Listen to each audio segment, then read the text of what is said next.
One, two, three, four, five.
Eight 40.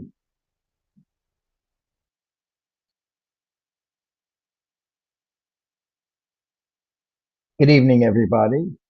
Today is the 15th of July, 2026, and you're watching Going Viral. And I'm the host tonight, Ken Aaron. And the key question is if anybody else shows up. What I intended to discuss,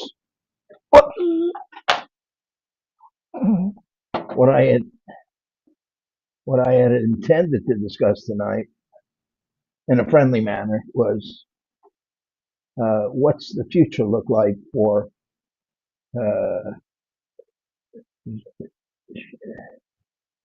whoops, how do you like that? I forgot the guy's name. Zohan. What uh, what does the future look like for Zohan Mandani, the new mayor of New York City? And the fact that he had got three candidates he endorsed, also from the Democratic Social of America. Well, here's Alex, so we can start with that. Okay. Hi, Alex.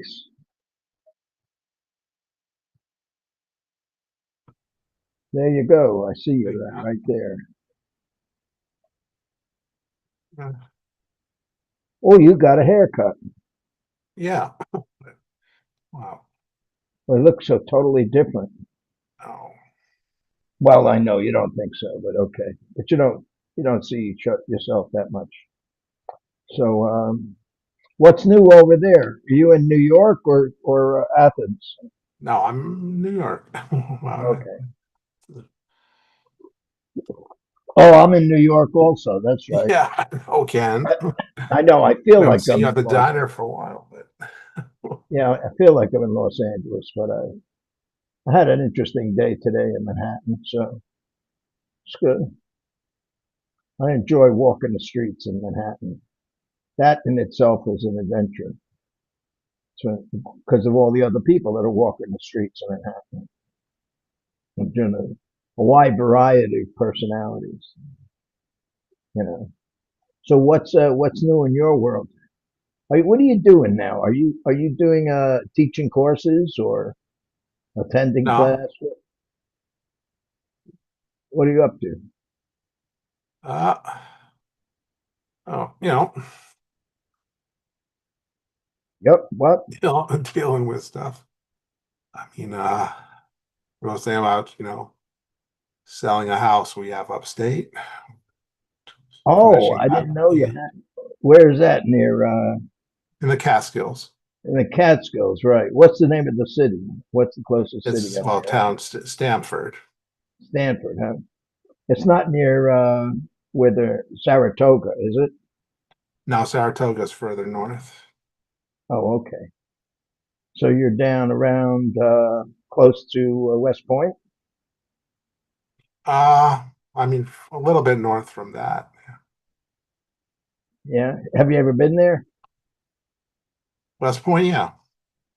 Yeah, I remember going there as a kid. I think I want to go back just to walk around the grounds. Oh, It's kind of entertaining, right? yeah, Yeah, well, it's like going to. Have you ever been to the cloisters? yeah, of course. Yeah, well, it's interesting to walk around there. I don't feature the idea of art in the form of tapestries, which is the main Mhm. thing they got going. But the castle and the view and the physical structure is interesting.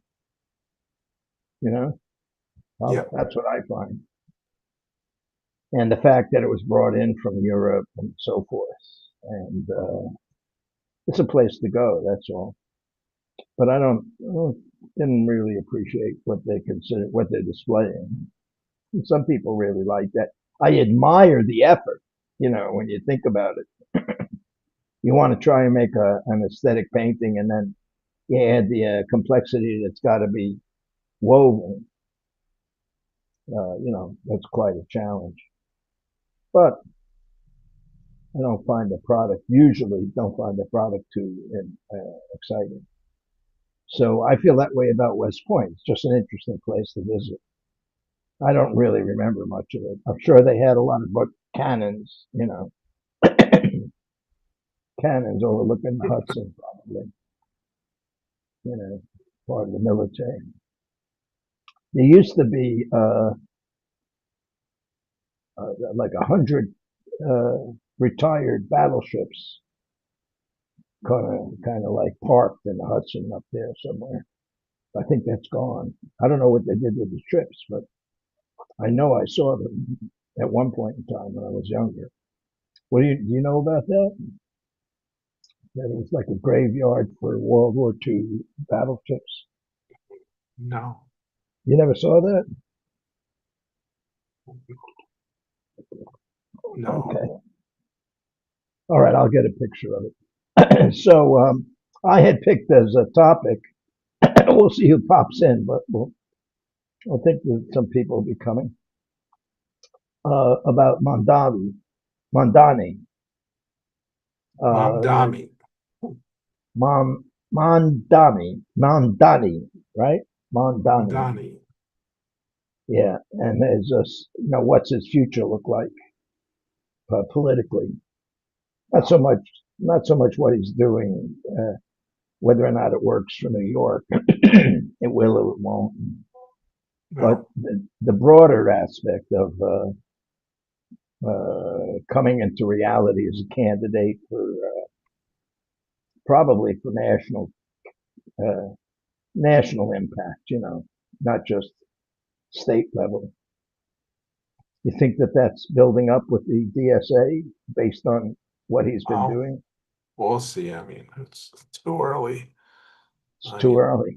What do you got 3 people elected? That's Oh, no, no, there's not much taking more than over the that. Congress or something.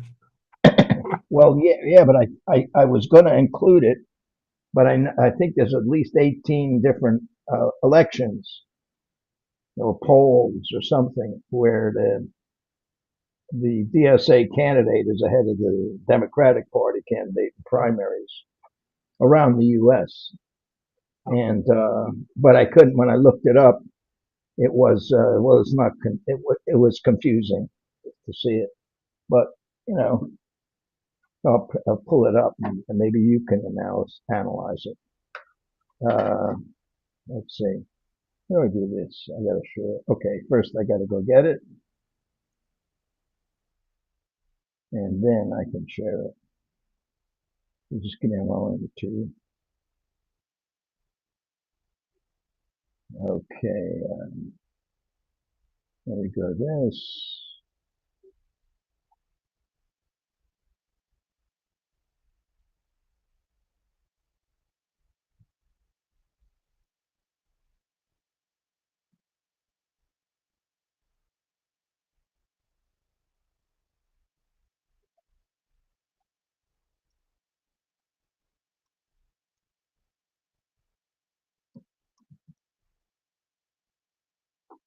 Okay, so let's see what came up. Images. No.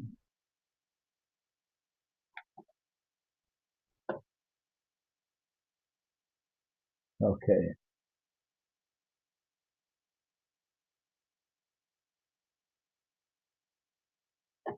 Okay, here, we'll take a look at this. This is something. So now I go share. Come on, baby.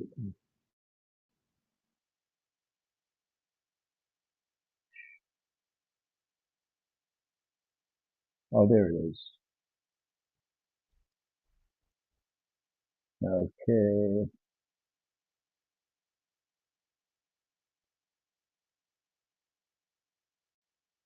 Okay, so here's this. And now I go to that.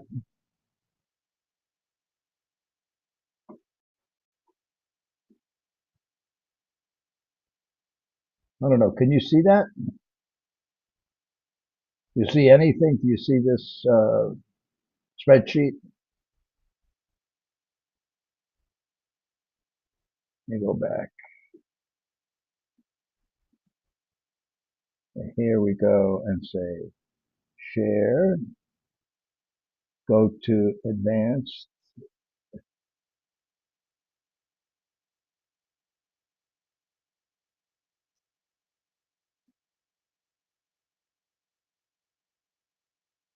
Share. And there we go. Now you see it, right? You got it, right, Alex? So we go. New York State Assembly Oh, District 149.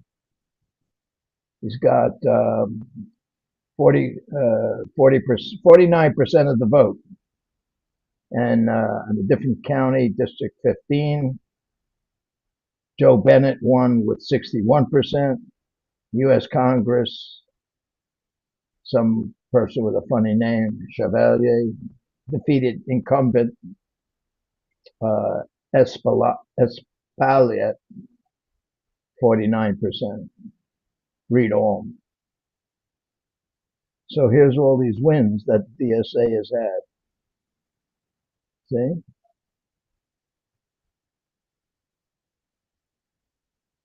Isn't that a lot?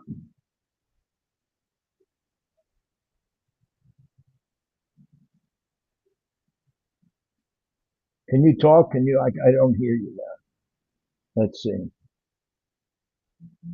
Are you mute? You're not muted. Oh, you are muted. So you have to unmute.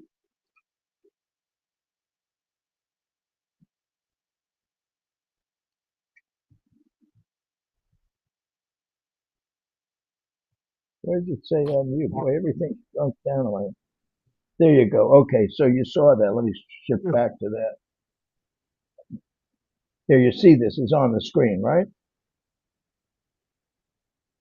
You see it, Alex? yeah, yeah. So that's a lot. That's very significant, isn't it, for the DSA? No, Yeah, right here. This is a big one. Oh, wait, that's New York City. That's national endorsed candidates also advanced other races, including Cory Bush, Rashida Tlaib, and Donovan McKinney. So they're pushing for like significance and status on the national level, and it seems like they've got it. I mean, out of nowhere compared to last year. yeah. So, in light of that, what do you think is? I got to find the stop sharing thing. Share, stop sharing. There we go. So, in light of that, what do you think is the? No, we'll see, Are you Hmm. surprised at it at all? No, they've been, Jim had I don't know if he put it up on I don't think he put up on going viral yet. He interviewed some of the people from the Working Families Party. He knows here in the city. And they work with DSA a lot. What did you call it? The working man They're party? Working Families Party. Oh, the working family. So that's a subset of DSA or separate? No, no, they do ballot access in the city, and Democratic candidates can run on their line. Essentially, that's how it usually happens. Just so that more progressive, more left. So they've been doing that for decades. And so, yeah, so we talked to them about some of these candidates who were running, in New York State and down here. Yeah. Well, they also do, get out the vote kind of stuff. Uh, well, So, uh, those, well, what do you think is the positive thing about the DSA that's really popular? I mean, Why are they doing so well? that kind of stuff works better at the state level because New York is such, a Democrat dominated state that, Yeah, but this is DSA in how you combo. influence the Democratic Party, Yeah, but this is you get DSA things you uh, want. in contest with the Democratic Party. Yeah, yeah. So what are they doing that's better? Is it some as more socialist or just Well, people want? more democratic socialists, which is different. So that's subset. I You mean, think they're more government regulation, more taxing the rich more in corporations, things that help the working class, but not like taking over the government or anything. Having a revolution. you don't think it's moving towards that? CSA, no, I mean they don't really call for it, so not their not their stated goal. Well, I saw a video clip of Mandani saying, "I would always endorse a DSA candidate." He says he's part of that party. I would always endorse a candidate like that for Congress or the governor or the presidency because they're going to do better for the majority of the population. So that's his viewpoint. It's like Yeah. they should, to handle the financial inequity between the rich and the poor, get some cash from the rich and throw it down to the poor, skip over the middle class, more or less. Like I would, you saw the thing he put out. Have you followed what they were going to do with the child care? Yeah. I mean, You think? I I have a friend who just has a new kid who's gonna probably wind up using that. So, but it's just getting off the ground. It's, and they haven't, well, like Well, anything new, they have to have people sign up and all that. no, that they already have programs that he's enhancing. Yeah, yeah. Well, expand it. So there already is something. I just he's going to expand it or something. Yeah, you're not really on the details with that, right? No, no. Okay. That kind of stuff is complicated. Well, let's get something that you've been following in the news. Let's go over that instead of this Mondavi stuff, Mondani. All right. Well, there's this little story that happened where, oh, wait, oh,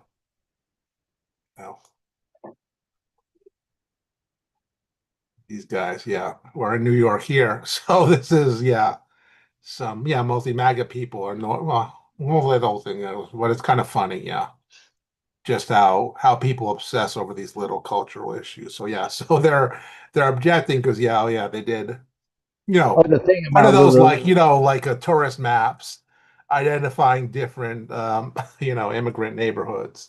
And they didn't include Little Italy, so of course, people they as racist and against white people, blah, blah. I mean, again, they include, the Greek part of Astoria, so as well, you'll see again. But yes, it's kind of funny that they, obsessed with. Well, again, we'll play the beginning. It gets pretty funny. I thought it This was is silly. the Judicious channel. They're like, lefties here in New York City, but kind of like you can. They're not, they don't like the parties. As you might have heard, Well, our I thought it was silly until I saw the chart. You know, released a map So here's of New York City immigrant enclaves. Now, right at the top is Chinatown in my native Flushing, which is actually the largest population of Asian people outside of Asia, anywhere on Earth. If you want to really have authentic regional Asian food, that's the place to go. Then you got Chinatown in Manhattan, Chinatown, Sunset Park. You got a little Albania, a little Bangladesh, little Caribbean, little Colombia. A lot of this is in Queens. Like Queens is kind of a concentration of a lot of the new immigrant groups. Whereas interestingly, for the Ellis Island immigrants, Queens was where you moved to get away from the slums in Manhattan. They moved to Queens. That's when you were starting to move up, move to Queens. Now it's kind of become a starting place for the new immigrants that are coming more from Asia and Africa. So okay, fair enough. These are the immigrant groups coming to New York now. These are the places that they live. You have a little Poland there, but realistically, most of the immigrants we get today are not coming from Europe. It's weird. A lot of people don't want to go bankrupt if they get sick. So it tends to deter Europeans from moving to the United States. It's strange, but these days we don't get a lot of people from countries with actual functioning social services. So yeah, Q meltdown. No Italians, Irish, or Jews. NYC mayor's office of hating white people. Look, you tell Polish people they're not white, those are gonna be some fighting words. Now, Hitler didn't feel that Slavic people were white. But I'll tell you, Slavic people usually don't feel that way about it. Fuck you, Zora Mandani. You spoiled little Ugandan fuck who came to America with a silver spoon and a manifesto to destroy NYC. Now you're fucking with Italians? Big fucking mistake. You should have a game on Twitter. Joe Pesci or Michael Rappaport? Yes. yeah. They're really acquitting themselves well here. That is kind of interesting. These guys really been weighing it. The Italian American Civil Rights League. We were here before Zoran. We will be here long after Zoran. Little Italy will not be erased. And so, you know what? At first it didn't click. But then as I was reviewing my slides before the show, I said, hang on, the Italian American Civil Rights League. And I looked it up to make sure I was right. Yeah, you know who founded that? Yes, mobster. Joe Colombo. Joe Colombo, the head of one of the 5 families, took over from Joe Perfacci. And it's still known, still bears his name, even though he was the second boss, the Colombo crime family. He was actually shot in the neck by a black gunman who was probably put up to it by Crazy Joe Gallo. Shot in the neck right on Columbus Circle. And they were having a big event for the Italian American Civil Rights League. So these guys, it gets even better. It's been shut down forever. They decided to revive it.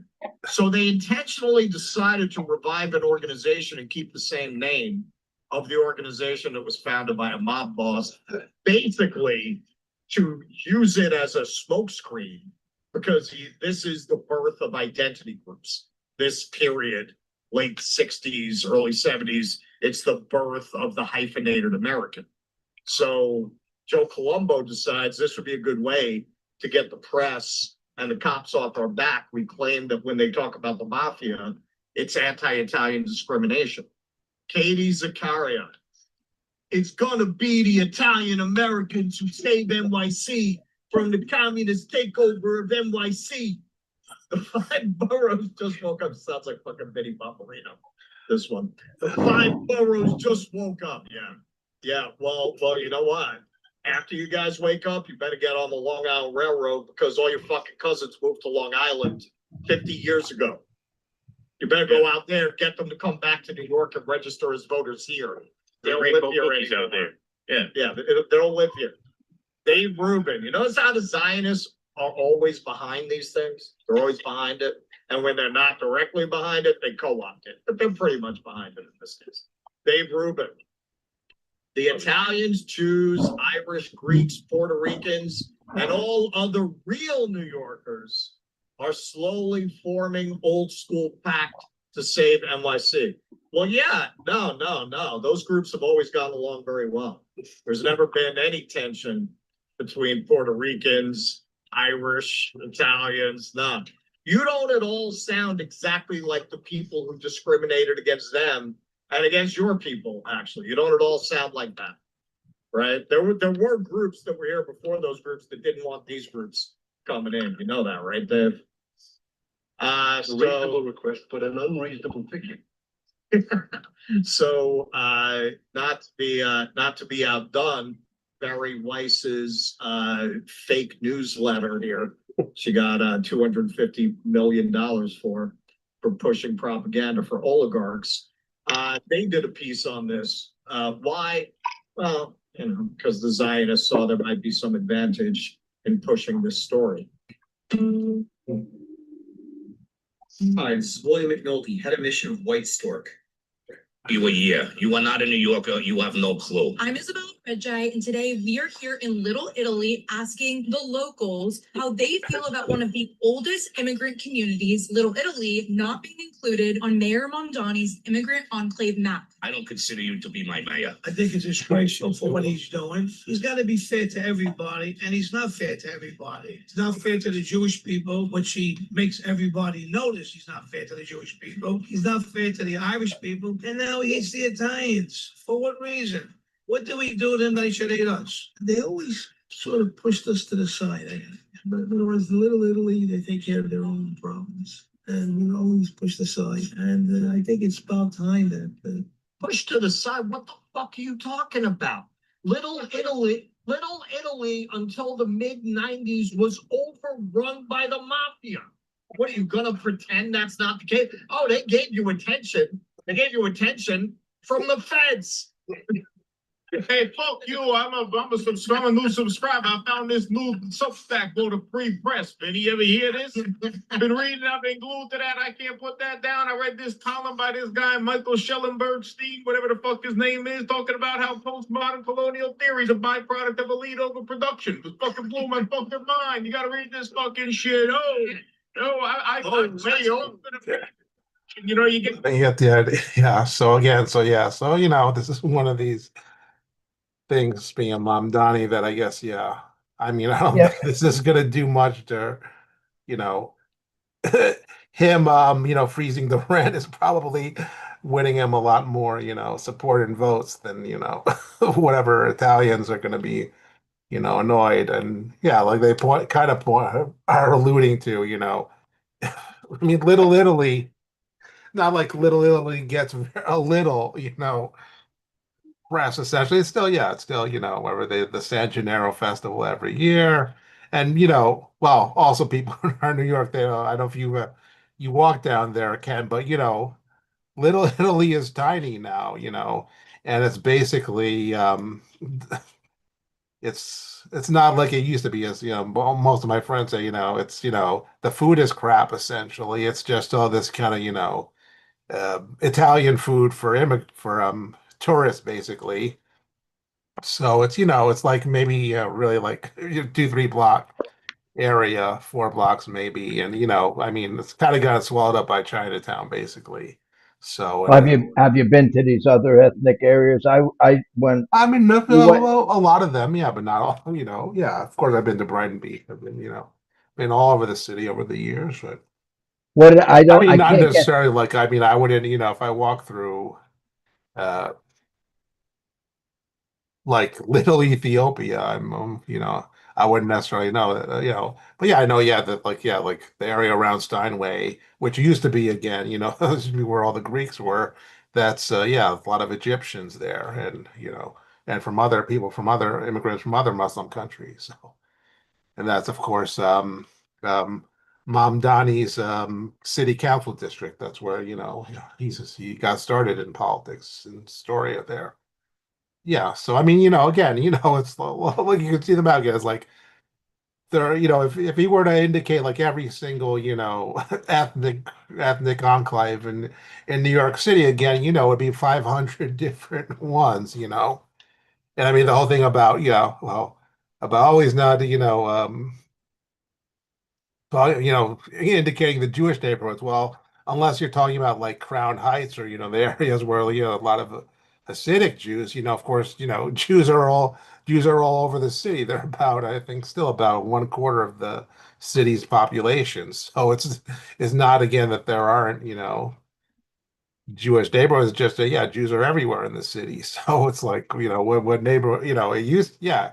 Lower East Side used to be a Jewish neighborhood, but then yeah, then also Upper East Side, but it's just yeah, they're I mean obviously yeah, the Upper East and Upper West Side again are just there are within them like where the Dominicans are, where Puerto Ricans are, obviously Spanish Harlem and Ray Black Harlem and so on. But yeah, I mean it's this is just yeah some kind of nonsense culture war stuff basically. Well, wait a second. I don't. I can't recover. I just tried to get the map. I had it before, but they showed I'm it sure in I'm sure it's up there somewhere. his thing. Yeah, I couldn't find it. I don't know why. But did it include a Jewish neighborhood and a Puerto Rican Yeah, neighborhood? yeah. Little It's in Odessa. That's, I mean, the references to Russians, but it's mostly Russian Jews. right. So about Little Odessa, that's Brighton Beach. That's a very Jewish neighbor. Again, it's Russian Jewish. Uh, I disagree with you. It isn't just a question of what ethnicity is living there. It's a question of signage, restaurants, novelty stores. That's like Harlem or Little Odessa. You're talking about Brighton Beach, right? yeah, Yeah, okay. Well, there's lots of Russian stores there and, maybe Russian signs. In Chinatown or Little Korea, there's going to be, Asian signs and Asian, uh, Korean restaurants. Now, there may be Korean restaurants in different spots, like 42nd Street or 14th Street. But if it's a cluster of four or five, 20 of them, and, South Korean dentists and South Korean accountants, and they're in one area, then it's like little South Korea. Yeah. So, but Well, no, I don't know if it's on there. There's Koreatown in Midtown. Well, Korean mostly because again, there's a lot of Korean restaurants there. yeah, That's that's, again, people, it's in Midtown, so not too many people live. It's not where Korean people live. It's just like right. again, It's you talk about walk past. You want to walk up to the into the 20s on the east side. You can go to Curry Hill, where again, there's a lot of Indian places. where? Curry Hill on Lexington and Third Avenue in the 20s, Oh, north of 23rd. There's a whole bunch of okay. I didn't know decent, that. pretty good Indian restaurants there. So there's that, and that's But a I mean, bigger than that's a bigger area than Little Italy. But again, he didn't put that in there. So again, it's they're being obviously he's which is fine, more recent immigrant community. usually the city will put up signs, like in San I mean, again, Francisco. like I said, it's not like people don't know where Little Italy is, or they can, Oh, can't no, find it no, on their phone if they, I don't, Little Italy doesn't need more, promotion. And people, no, they no. want to But go there, they can find it easy. he said this was a mistake of the last administration, not his. The Yeah. map kid. Oh yeah, sure, So probably. Yeah, yeah. I'm sure that he's just come in a few months ago. They would have probably drawn it up. So it's not even So it's not even really his fault or he did it. It was the So it just makes again the whole thing basically a bunch of nonsense. Again just people trying to make a political mountain out of a molehill that again Mom Dottie didn't actually have much to do with. right, it's a Well, stupid thing. hey, I'm sure that happens in LA too, that people try and blow things out of proportion. Like, oh, like like your former Mostly the like Democrats. your former mayoral candidate was Spencer claiming, it was there was fraud in the election. He should be, uh, he was, Well, most that they stole the election from him. You who right. in Because again, most. he was in second before they had the mail-in. They brought it, they counted the mail-in votes, and so Yeah, yeah, yeah. Well, that's known. Everybody knows about that. yeah, yeah, That's the democratic yeah. concept of democracy. Well, So it's, how many votes do we need? Now let's take a look. Which retirement communities do we have? A truck number one, truck number two. Okay, bring those ballots over. oh, They've been doing that for a couple of years. It's yeah, standard, and there's been exposés on people who collect the ballots. They say, yeah, hey, give them $1, or a cupcake, and they'll give you the ballot, and you fill it out. It says, sign here and give me the ballot. So they do that at retirement communities. Well, oh, it's part of democracy. I mean, in Greece, yeah. isn't there? Don't tell me Greece has a totally pristine No, no. electoral system. There's always corruption in I mean, balloting. yeah. I mean, usually there are claims of stealing. I mean, for back I in heard. back in if you go back to like the 50s and 60s, yeah, there No, was. But since go back to the most recent election. I mean, it's not just in the No, fifties. no. I It's mean, yeah, nobody, people complain about the parties because, mostly because neither the left or the right do too much to, improve. They're kind of stuck with because of the huge debt Greece is still under, dealing with all that. The economy has come back a bit since, since the big I just crash. think I think in the political arena, it's ruthless and corrupt Yeah, and no, cheating, and so it's not like it's a chess tournament right. where you got oversight and everything's going to be legitimate. Look, Nope, there you have the advantage again. There's, somebody's going to shake it's the an actual table. multi-party democracy again.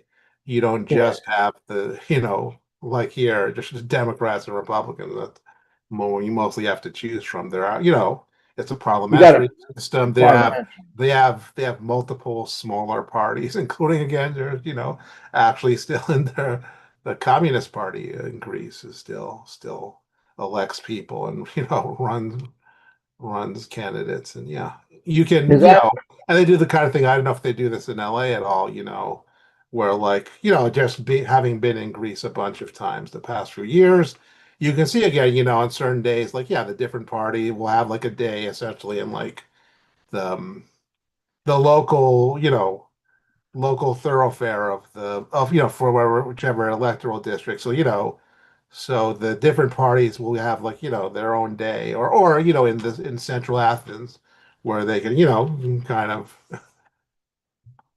organize and yeah, but also again people can go and like, get their campaign literature or, just if they're if they happen to be, the person that's like, in charge of the city council in that district, you can meet your, kind of sometimes happens here. But yeah, but it's much more participatory democracy, I guess, over there. Which again, that's a European thing. And again, it's the advantage of a parliamentary system where yeah, that allows for small parties and a diversity of political views. have you observed the parliament and process in Greece? In No, Greece, no, you can't just go in. it's not on the radio I or mean, maybe TV. you could at some point, but yeah, well, yeah, you'll see on the news. But my Greek isn't that good to follow them But along with they'll that put stuff. they'll put so there's how many parties do you think there are? 10, 20, 30? How many? Oh, yeah, probably between 10 and 20 major parties. Yeah. Okay, so then they form a coalition and make a deal so Yeah. like I so mean, usually it's they can one of the two big parties that's running the government, but not always. Again, for a while you had new party Syriza who was the government after 2008 because the both of the established parties were discredited by how they handled the financial crisis because they were they're the ones that have been corrupt for just decades and are they what got Greece into trouble by basically just building up once they joined the EU just building up this ridiculous debt to so do you think or that Greece that is just became so huge it collapsed the economy. well, but that's a isn't the economy a capitalist economy? Yeah, well, it's part of, yeah, again, it's the market that did it, So not just to Greece, did it to Iceland, to Ireland, to the UK. I mean, you remember 2008, can you? Didn't no, do I so mean great here in the US either. People were talking, oh, the whole thing's gonna collapse at one point. So obviously the system wasn't working. I mean, got to say that. oh really? Okay. Well, So again, it was literally unravel the whole world, not just our economy, the whole world economy. but It's the because Greece a bunch of bankers and Wall Street people made really dumb bets. yeah. And Did Greece turn the lights off and go to sleep? well, they had to, they actually had to sell off a lot of kind of national property for a while. And they went through The austerity. They went government. through austerity basically, like a lot of How, well, how was where they that? had to cut services, cut pensions and things like that. Yeah, was I that mean, still you part can of it? see, like older people who are like, almost starving in Greece because, they're guaranteed pension like done away with.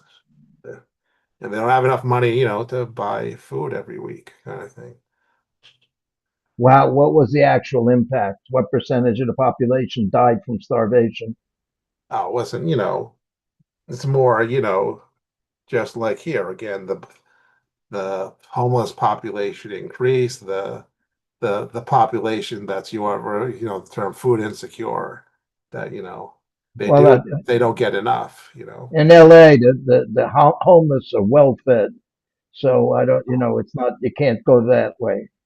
They're not homeless. They live in tents. They're sheltered, Again, and they get food, and they get drugs, and they get care and blankets, and people give them everything. So cell phones, they're not poor.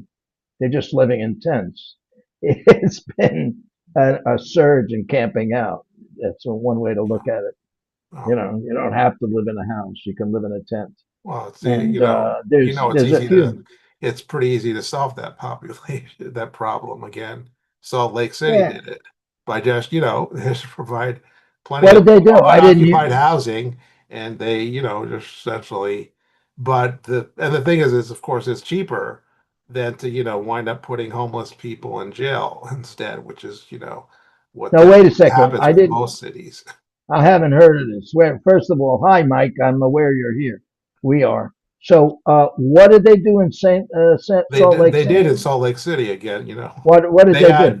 they created a program to house people. Basically, the city government paid to put people in homes, and then to keep, to get them jobs and so on. Again, and this, of course, is, a very, Mormon Republican city, but they found out again it actually worked. It's actually cheaper than basically leaving people on the streets. Because again, the cost to say, when a homeless person gets, pulled over by taken to jail by the cops, or winds up in trouble because they're, yeah, obviously, and they had programs to deal with drug addiction and so on. It was, but again, you can look it up.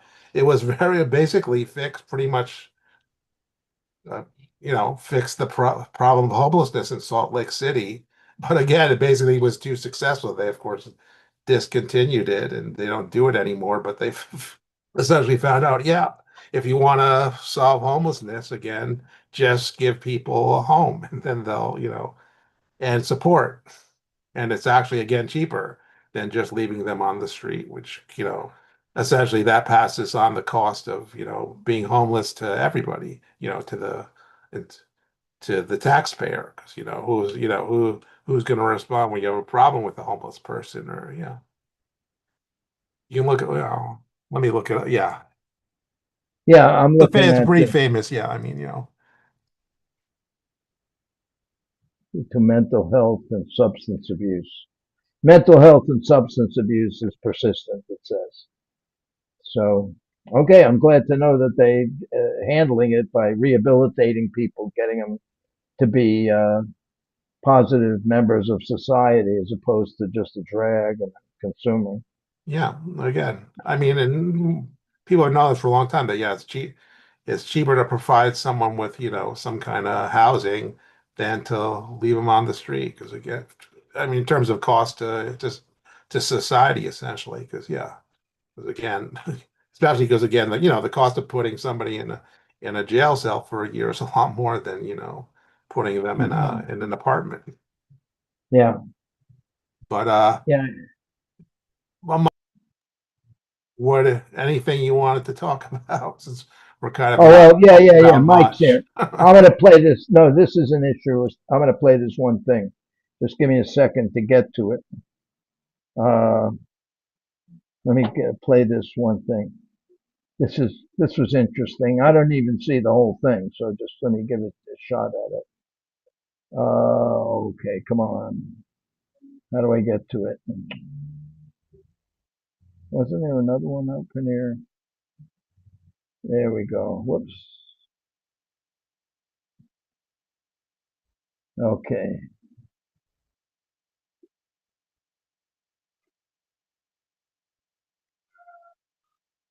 Okay, now I'm gonna go here and share. And where's my,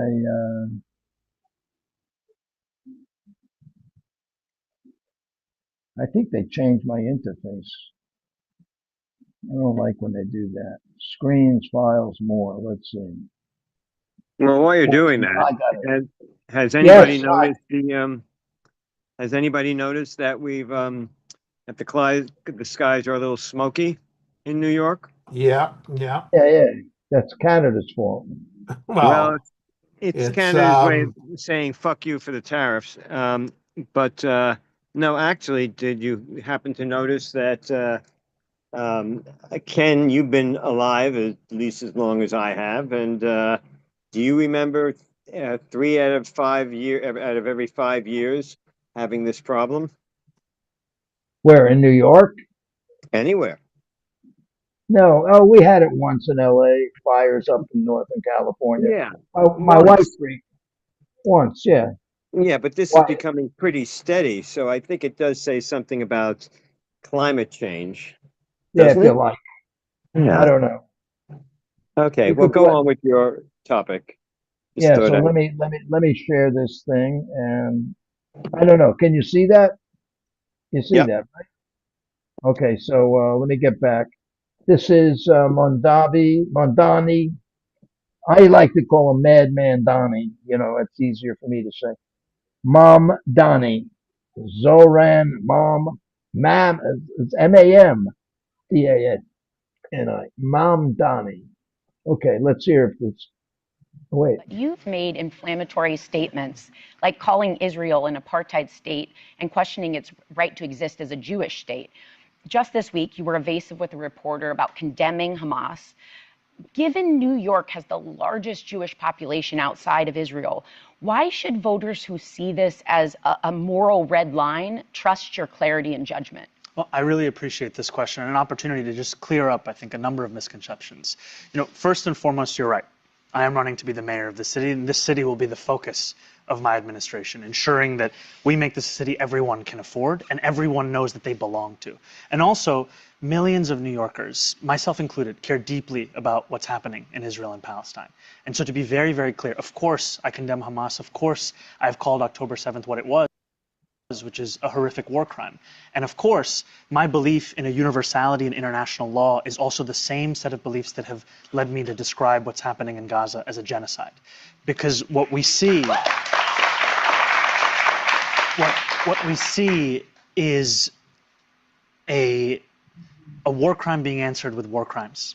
And what we see is every single hour the Israeli military killing a Palestinian child for close to 2 years. And it's a horror that many New Yorkers feel so deeply. And my job, I can't stop that as the mayor of the city. I can make clear my own values, my own commitments. And it is a value and a commitment to humanity, to safety, to justice for all people that extends to everyone, Israelis, Palestinians, and everyone else across the world. And recognizing that people do disagree with you. Absolutely. I am one of those people on some of these points. Absolutely. And that you're disagreeing with me doesn't mean that you shouldn't be in this city or you shouldn't be celebrated and part of the city that I'm trying to lead. And I think that's the other part of growing up as a New Yorker, learning that disagreement and difference is part of what it means to be here. And I want to be a mayor, not just for the people who voted for me, not just for the people who agree with me, but every New Yorker.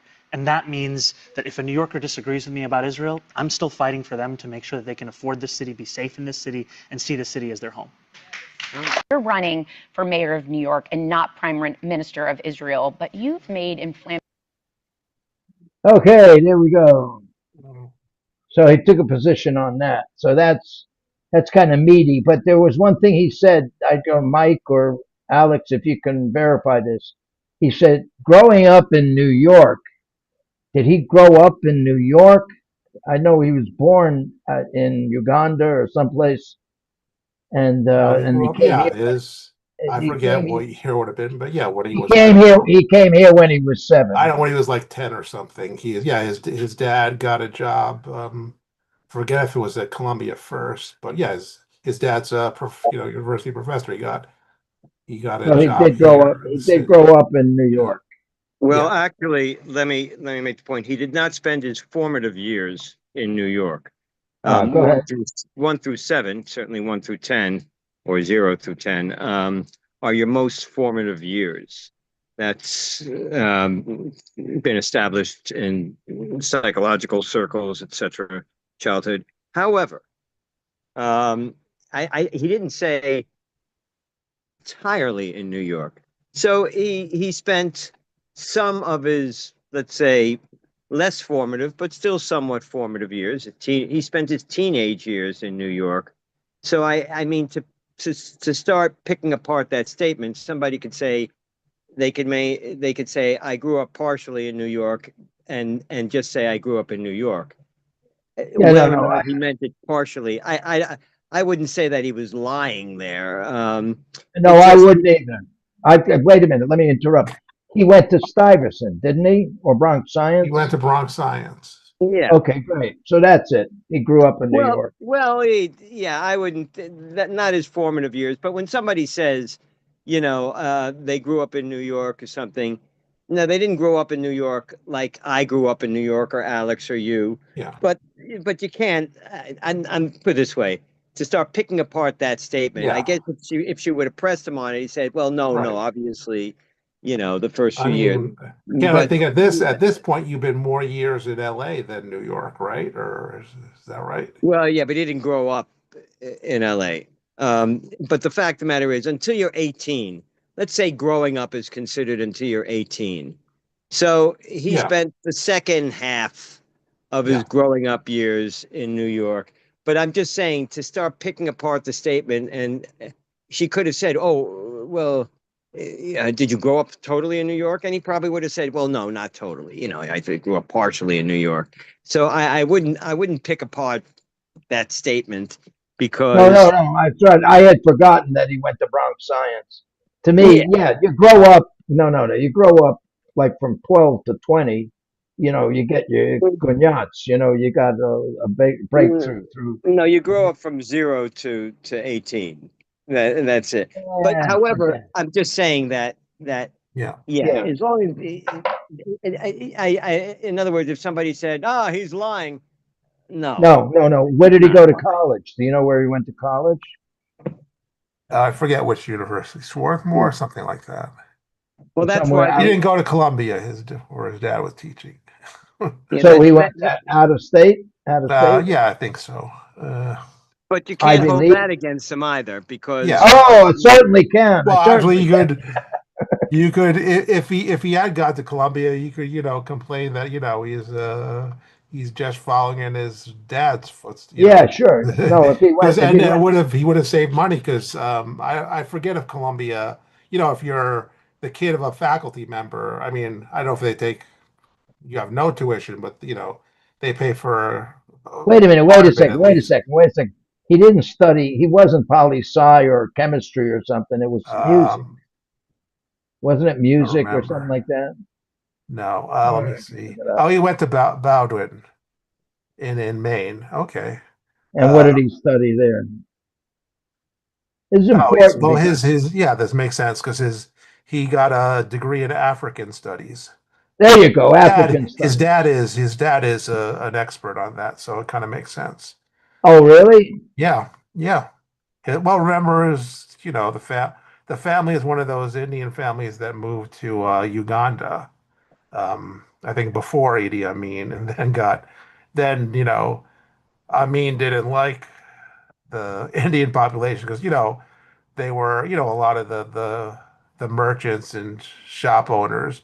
So kind of like Jews got targeted because they had some money, and you by declaring them the enemy, you could steal their property. That happened to Indians like Mamdani's dad in Uganda, and then I think they moved to South Africa, and then obviously Amin died at some point, and they went back, I think, and that's where he was.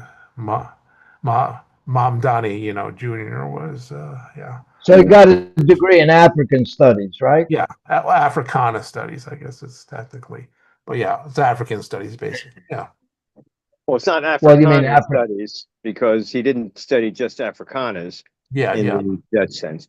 yeah, Um, the problem I had with those statements, obviously, as I've said many times before, the genocide um, thing, it wasn't genocide. That doesn't mean that it was a good. The Israelis have not committed genocide. That doesn't mean that what they're doing is good. But the definition of genocide requires intent and proof of intent. And there was, I mean, if you could say that, the United States committed genocide during World War II in the bombing of Japan. The RAF, not the United States, committed genocide in their bombing of Germany, the firebombing. I mean, you know, you can apply genocide. You could say Russia's committing genocide in Ukraine. Wait a minute, wait a minute. What about the guys who were selling the methane drug? You know, that company, the corporation that everybody got hooked. The middle class, older people, 50 years old, got hooked on it. I can't Right. remember the name of it. Opioids. That corporation is convicted, should be convicted with genocide because they Well, hooked. People died from the opioids. well, Thousands and thousands of people, more people than died in Gaza, died from the opioids, I'm sure. okay. But the fact is, this is why I'm saying that the use of the word genocide has destroyed the meaning of the word genocide because That's right. they're not It's like, using it by what it's called. However, Oh, he did use war crime. And by the way, what Hamas did on October 7th, 2023, was far closer to genocide than what the Israelis have been doing. I think But what they did after that was genocide to their own people by getting behind the kids and the women perhaps, when and but not putting them in the caves or the tunnels they built, not avoiding the weapons just so they get pressed as martyrs. right, That's right. But genocide. no. Genocide Yeah, requires an intent.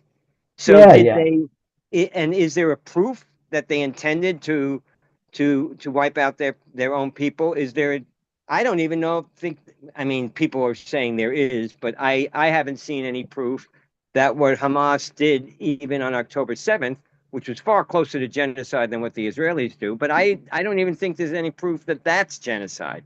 We know yeah, that the Nazis tried to commit genocide um, because they stated it.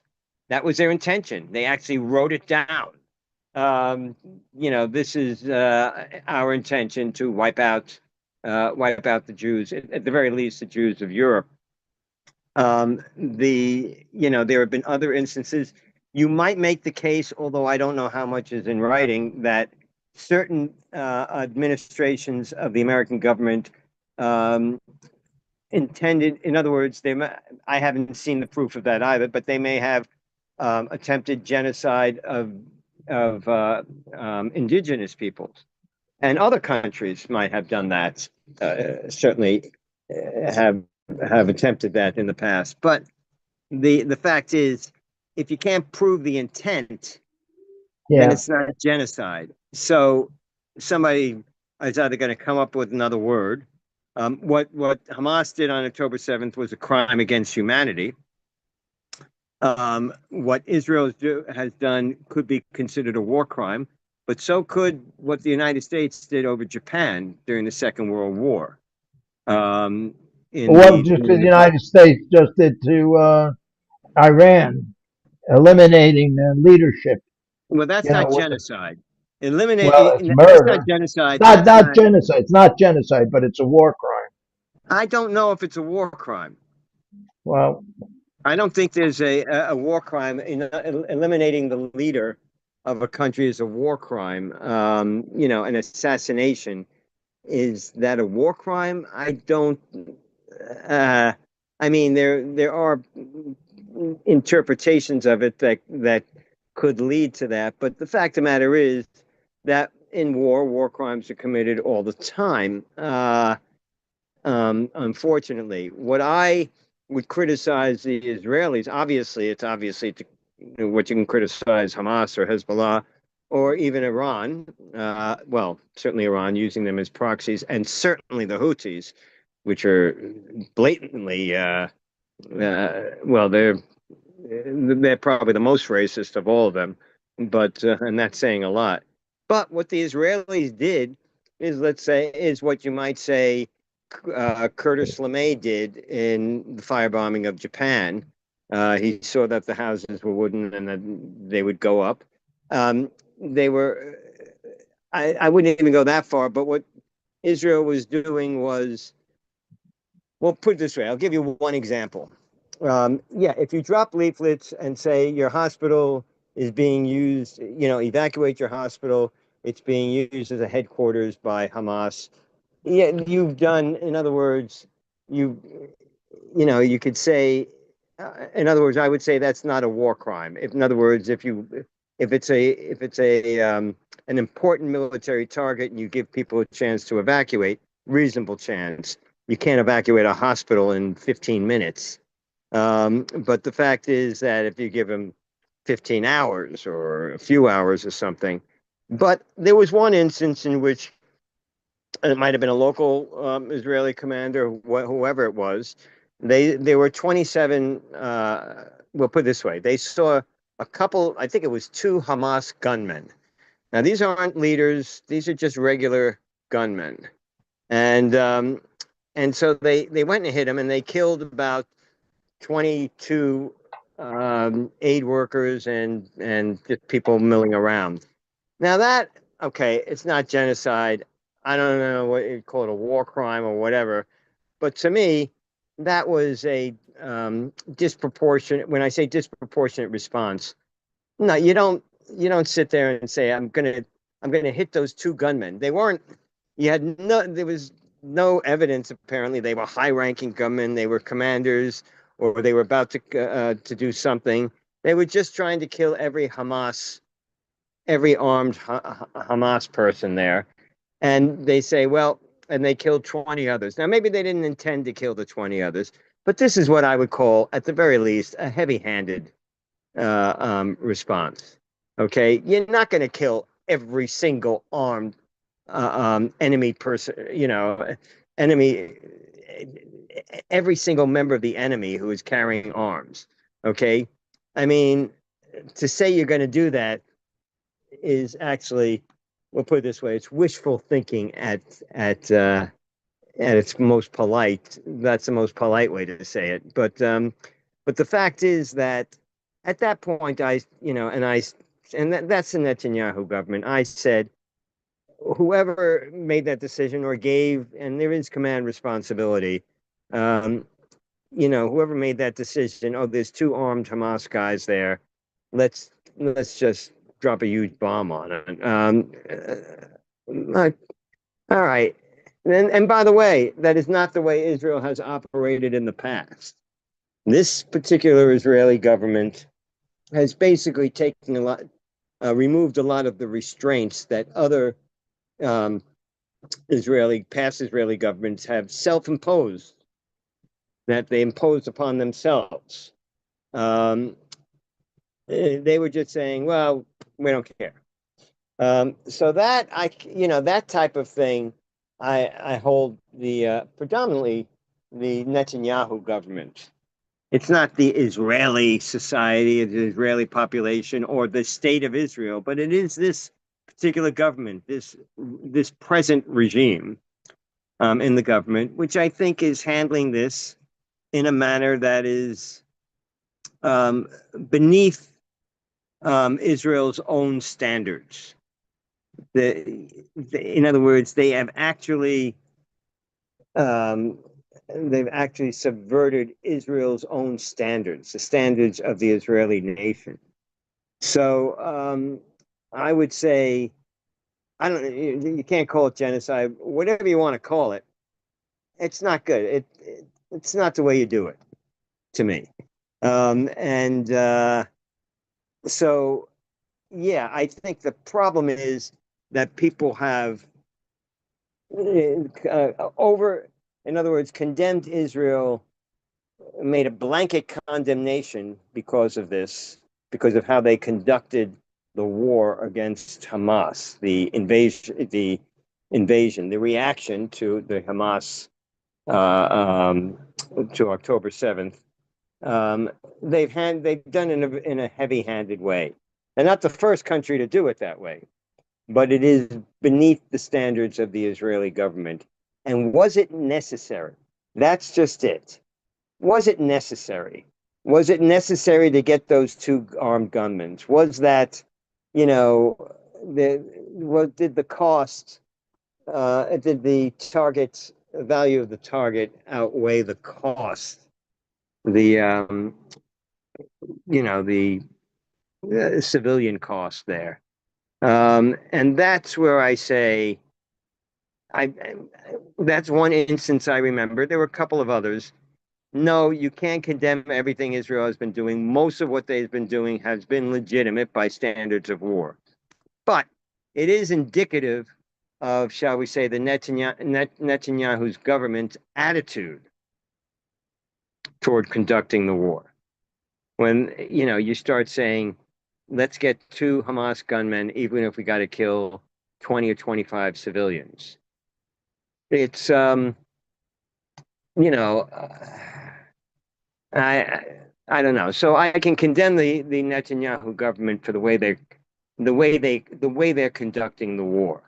But you can't go to the extreme and say, oh, Israel's bad, why, Israel shouldn't exist or something like that because of that. No. You condemn the government for what it did. And in this case, what it did and did not do. That's basically it. You can condemn Iran for supporting Hamas and Hezbollah and everything like that. But is Iran guilty of genocide themselves? Has Iran, as a matter of fact, I don't even know if you can say, well, actually, there was a report that Iran has been fueling anti-Semitism in recent times. But 20 years ago, they were trying to make a case that Iran was anti-Semitic, but they weren't, or they weren't virulently anti-Semitic, and that they had a Jewish population, very small. And if you toe the line, they weren't committing genocide. Wait a minute. Iran had a large Jewish population because they all came to LA. They're all over the place. They took over. Do you know in Beverly Hills they have the ballots in English and in Farsi? But what I'm trying to say is that Iran did not attempt to wipe out, to kill its entire Jewish population. Most of them left Iran because they were afraid of losing their freedoms and losing, in other words, have people maybe being second-class citizens or something. But I don't think even the revolutionary after the revolution, that the Iranians were saying, every Jew who is in this country, we're going to wipe out every Jew in this country. I don't think they. I don't think, even if there was no proof of intent, I don't even think that was something that was in their minds. So the idea is, what I'm trying to say is that when people make this extremist thing, and again, all the extremist stuff about Israel, it's the same thing. It's on both sides. When you start going to the extreme, when you start saying, oh, so-and-so did this one thing, in other words, they stole money, they're an evil person. There is no, there is no worth to them whatsoever because they stole a candy bar at a grocery store. If you say that, because otherwise, every country on earth, every society, every community could be held responsible for anything that was done wrong. That means there is no good. That means there is no good to any country, be they capitalist, socialist, communist, whatever. All of them are guilty of everything. This is why extremism, to take an extreme, people have got to stop coming back from the extremes, because otherwise we're sunk. There will be no civilization.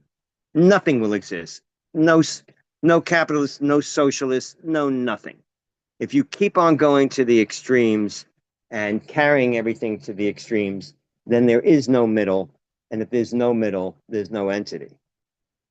So that's basically the situation. That doesn't mean you cannot condemn certain acts, certain things that went on. But on October 8th, the far left as far as I'm concerned, destroyed any credibility they had because they started attacking Israel and blaming Israel for October 7th because of the Israeli policies and blah, blah. You know, no matter what the policies are, if somebody says, oh, you've been picking on me, so I'm going to kill you. You've been damaging my business, so I'm going to kill you. There are certain things. No, that's not an excuse for what you did. So they did that also. But then you had a backlash where people now are also saying, and of course, they're saying it, about Jews, but they're also saying it about Muslims. Oh, it's the religion itself. It's no good. It's in the religion. It's part of the religion. It doesn't matter. You can't be Muslim and be good. There's no such thing as a good Muslim. Well, you know something? That's another extreme. And it's the same thing as anti-Semitism or something. People gotta, you gotta jump back and start thinking rationally and humanistically and start saying, wait a second. Let's not go too far here. But that doesn't mean you can't condemn things that are wrong. And you've got to be able to look at both sides and what both sides are doing wrong. I mean, during World War II, there was a real major buildup of patriotism in this country. I mean, we were fighting for the free world, but we were fighting for the freedom of the United States, etc. But I know in my family, at least, and in other families that my family knew, nobody was happy with the incarceration of Japanese Americans. None of the people that I've ever talked to when I was a kid or something, they said it was wrong. It was bad. We shouldn't have done it. We weren't, in other words, we were fighting the good fight, but we did some bad things along the way and should be held accountable for it. Maybe not, you couldn't be held accountable at the time because they had to concentrate on the war. But after the war and the years afterwards, yeah, okay, let's clean up the mess that we couldn't clean up before. And But those people who felt the confinement of the Japanese in a concentration camp was inappropriate. They disagreed with it. How did they stand on dropping 2 atom bombs on Japan? well, that's funny because my parents, remember, we were firebombing Japan. Yeah, forget that. But the atom bomb is the one that. No. At the time, I know that in my family, they agreed with the dropping of the atom bomb. One, it ended the war. Two, they felt that the deaths, not only to our own soldiers, but to Japanese civilians, would have been far greater, at least the numbers that they were being told. I mean, whether or not that would have been the case is another thing. But the numbers they were being told that it could cause, at the time, World War II, there would be a million people could be killed, and that the majority of those would be Japanese civilians. So you say, all right, we dropped a bomb and we killed 100,000, but it's less than a million. The fact is that it's actually more than 100,000, but that's besides the point. And nobody knew about radiation, about nuclear weapons. They just knew this was this big bomb. Nobody knew what the bomb was when it was dropped, but it ended the war. And people, their sons who were over there fighting, and many of whom would die during the invasion of Japan, didn't have to. And Japanese were still launching kamikazes, etc. But was it necessary to incarcerate Japanese Americans? No. As it turned out, not at all. They had very little proof of any espionage among Japanese Americans. There were a few basically isolated cases, but there might have been a few isolated cases with non-Japanese Americans. So even during the war, they were against that. The dropping of the bomb was considered a military weapon designed to end the war. And that was the case. I always said, I mean, if they had dropped, we had invaded Okinawa to, facilitate the invasion of Japan. That was part of the reason, a major part of the reason. So maybe we didn't have to do that, but we didn't know. Nobody knew what the bomb was going to do till they had an idea what it was capable of, but they didn't really know. And we didn't even have the bomb ready to go when we invaded Okinawa. So the fact of the matter is, no, at the time, there was a difference. There was a difference. And I think that looking back 20 years later, when you have this huge nuclear buildup between the United States and the Soviet Union, and then after that, China after 1960, and then other countries, people would say, maybe a lot of people would have said, maybe we should have just invaded Japan and not invented that bomb if they could have avoided the invention of it. But at the time, it was, shall we say, considered the lesser of the evils. Right. Okay. So your parents at the time were aware of the it's not good, but it's better than the alternative. Nobody thought dropping a bomb that was going to kill 50,000 civilians in one pop, and then another 50,000 later on. Nobody would think that's a good thing. Well, no. China would have approved of it. Well, because what the Japanese and South Korea maybe because of the crimes that the Japanese had on China. Kill those bastards.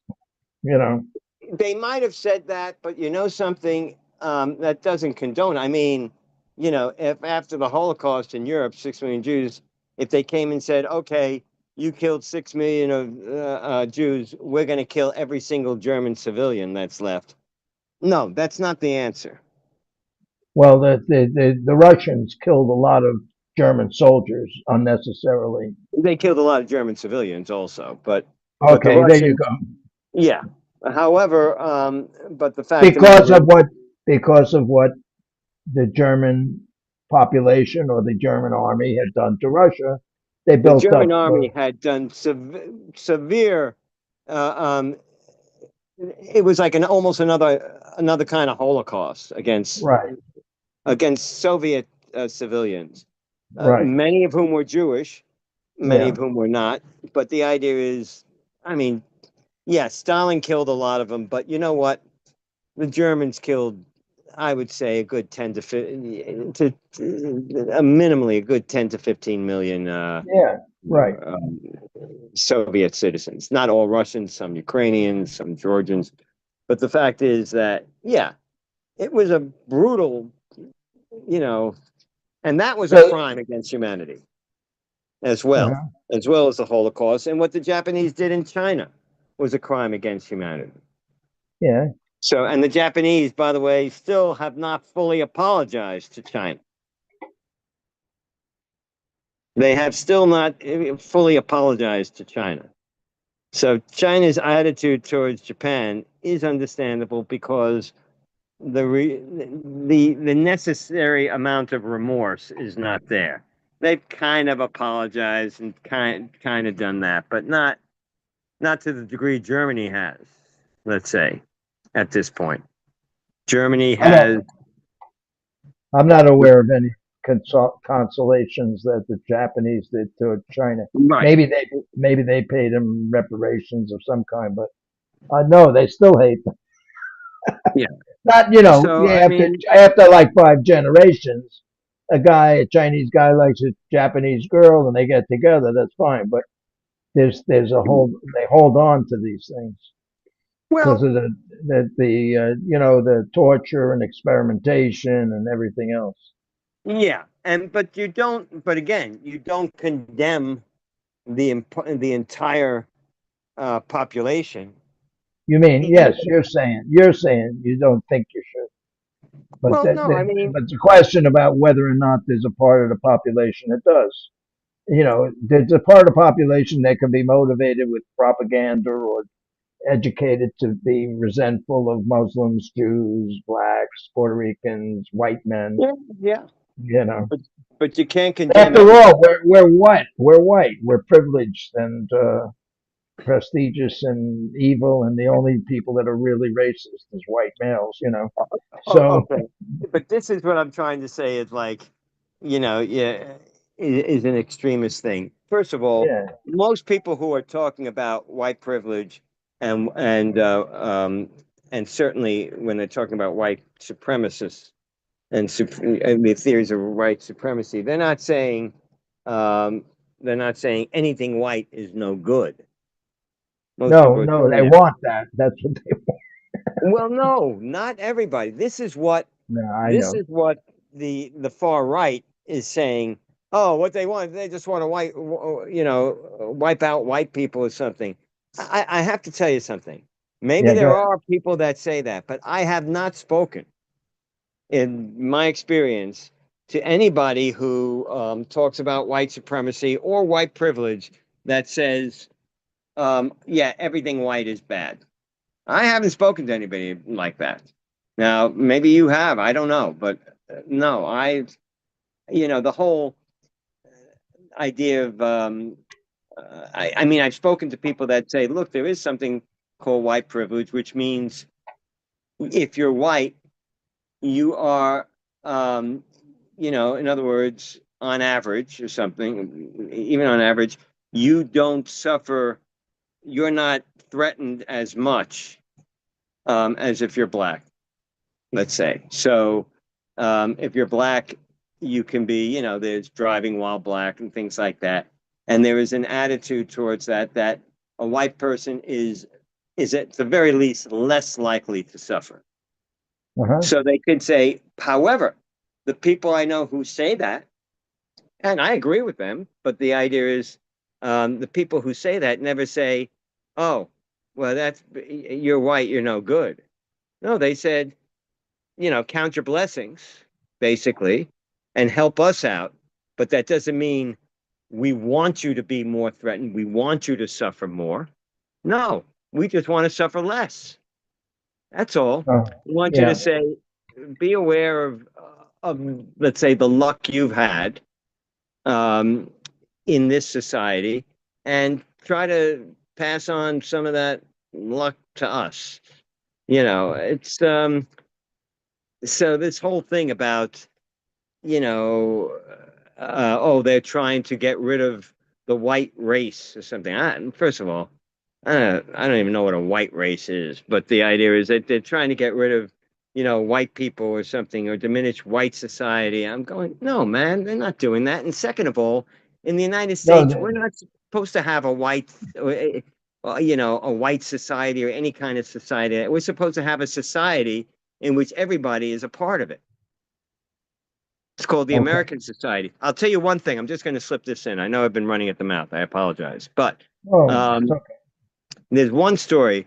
They had an interview with a Japanese guy who lives in California. But he was born in Japan. He served in the Japanese army in World War II. And when he was captured.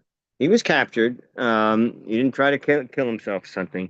He was amazed at something. He said they were like 10 or 12 Americans standing around him, when they captured him. And he said, and, actually one or two of them were Japanese American. Maybe they were there as translators, but they were with this unit. Um, and, um, but they said they were people who looked like me, who were Japanese, of Japanese extraction, at least. And he said all these guys, and they were all different. I don't know if there was an African American soldier amongst them, but he said they were different types of people, different ethnicities at the very least, but they all they all sounded American, in other words, to him. And he said, what an amazing society. That's why he moved to the United States. He said, this is a heterogeneous society. This is, all people share this common culture. They have their own cultures, especially when they're home or something like that, but they share this common culture, this common American culture or something, which you could Right. also say is a North American culture. It could also be because a lot of it is the same in Canada or something, but there's a common culture there. And when people start saying, when, oh, they're trying to destroy white society here, there's not supposed to be a white society here. The United States is not supposed to be a white society or any society like that. It's supposed to be a society for everybody. And they should be able to hold on to their own identity and their own ethnicity, et cetera, et cetera. But as far as the national society, the society that is known as the United States, that should not be one thing or another. The United States, the concept of the United States, regardless of the behavior of the people who enshrined that concept, the concept of it was never supposed to be limited to one race or one culture or anything like that. It's a political system and a culture of people who live here that embraces all these cultures. In Canada, they call it the cultural mosaic, where, yes, we have all these cultures that all add to the identity of Canada. Yeah. So that's all. I'm sorry I went on. Go on. Talk what you were going to talk about. I'm sorry.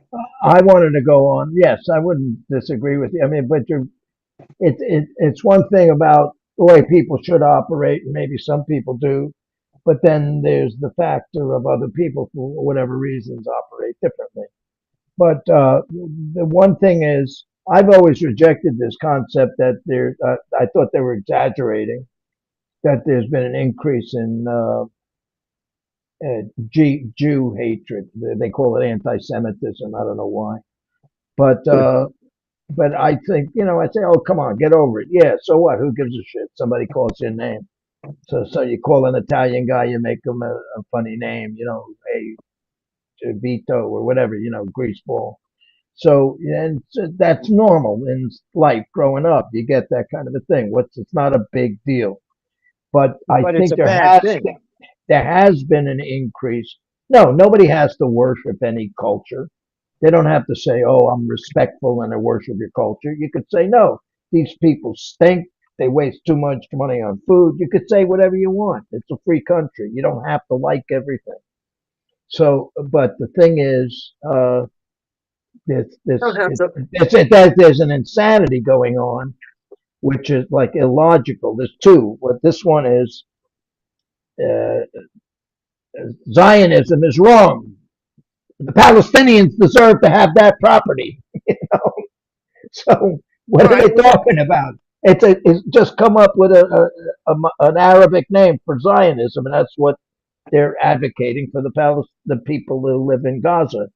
The same thing that Zionism is. It's a place where we live on this. We got some earth underneath our feet, and it's a country and it's a state, and that's what the Palestinians want. So how can they argue that Zionism is evil and suppressive? That's one thing. The other thing that's just illogical is when they say the problem is the 1%. By definition, there's always a 1%. There's 1% by definition. What do you mean? There's 100 people. This guy's got more than anybody else. He's the 1%. If everybody has $15 and he's got $15.10, he's the 1%. 1% is 1%. And so they talk about it like it's a secret club. No, 1% means 1%. And, Well, or you could say, this is a question of the cult of the corrupt corporations or something. Okay. But when you say 1% are evil or 1% are the basic problem is we have to eliminate and attack the 1%. 1% by definition is, look at it in terms of height. 1% of the people by height is a certain group of people that are the tallest, or the richest or the right. poorest. There's There's always a going to one be. percent there's always a 1% at the top and a 1% at the bottom because you're defining it in mathematical terms. Right. That's all. So it's sort of like, but it's been used as an emotional thing to label it as a characteristic element of society. The 1%, the people who are driving a car that's less than 5 years old, And Right, so, you're always going to have a 1%, but I just wanted by to, definition, by definition, I just wanted to make one thing clear though, because you said people can say whatever they want. The egalitarian society that I was talking about is contingent on people respecting each other. no, they don't Yeah. have to. Yeah, well, no. If the society is going to survive, that you do have to, because if No, you don't. everybody went around saying, "No, you're no good," because they say, "Yeah, everybody can think what they want," but if they went around like that, you're not going to have an egalitarian society. You're not going to have a United States. If everybody went around saying they're no good, those people are no good, et cetera, et cetera, that's what tears a society apart. I do agree with you. I mean, I believe anti-Zionism is racism. Anti-Zionism is racism, unless you don't believe that any racial, religious, ethnic, cultural, or national group should have their own country.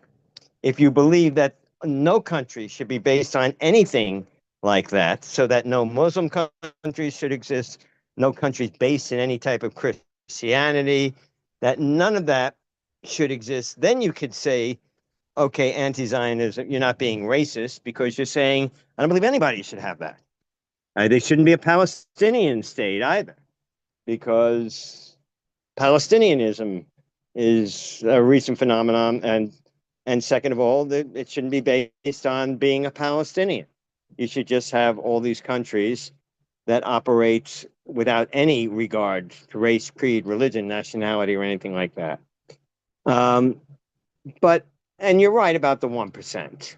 No, but There's wait a always going slow to be a down, slow down, 1%. slow down, slow down. The population, part of freedom is the right of association. I am allowed to hang out with people who smoke cigars. I can't smoke Mhm. the cigars in public or next to a baby, but I can to people who eat cigars or people who like to eat fish. It's Right. eating fish. There's some people who go, ooh, fish, get away. You know, so people have the right to form an association. Now, there's been a fine legal standard enforced or battlefield on this where women can't come into the men's club and the women go sue it and say, you can't exclude us because you get federal funding or something. Because Title VII and Title IX, well, Title VII gives you implemented legal restraints. When you're renting apartments or hiring people, you cannot discriminate based on 7 different categories of race, origin of country you're born in, religion, sex, color of your skin, and so forth, and or gender. And then they stick it on or sexual practices. And so that's an arbitrary that comes in, and it's a standard. If you don't like it, move to another country because that's the law in this country. So, but we But have by the way, Mormons. Ken, We have point, Mormons, right? wait, point of information. Yeah. That those laws do not apply to your own home.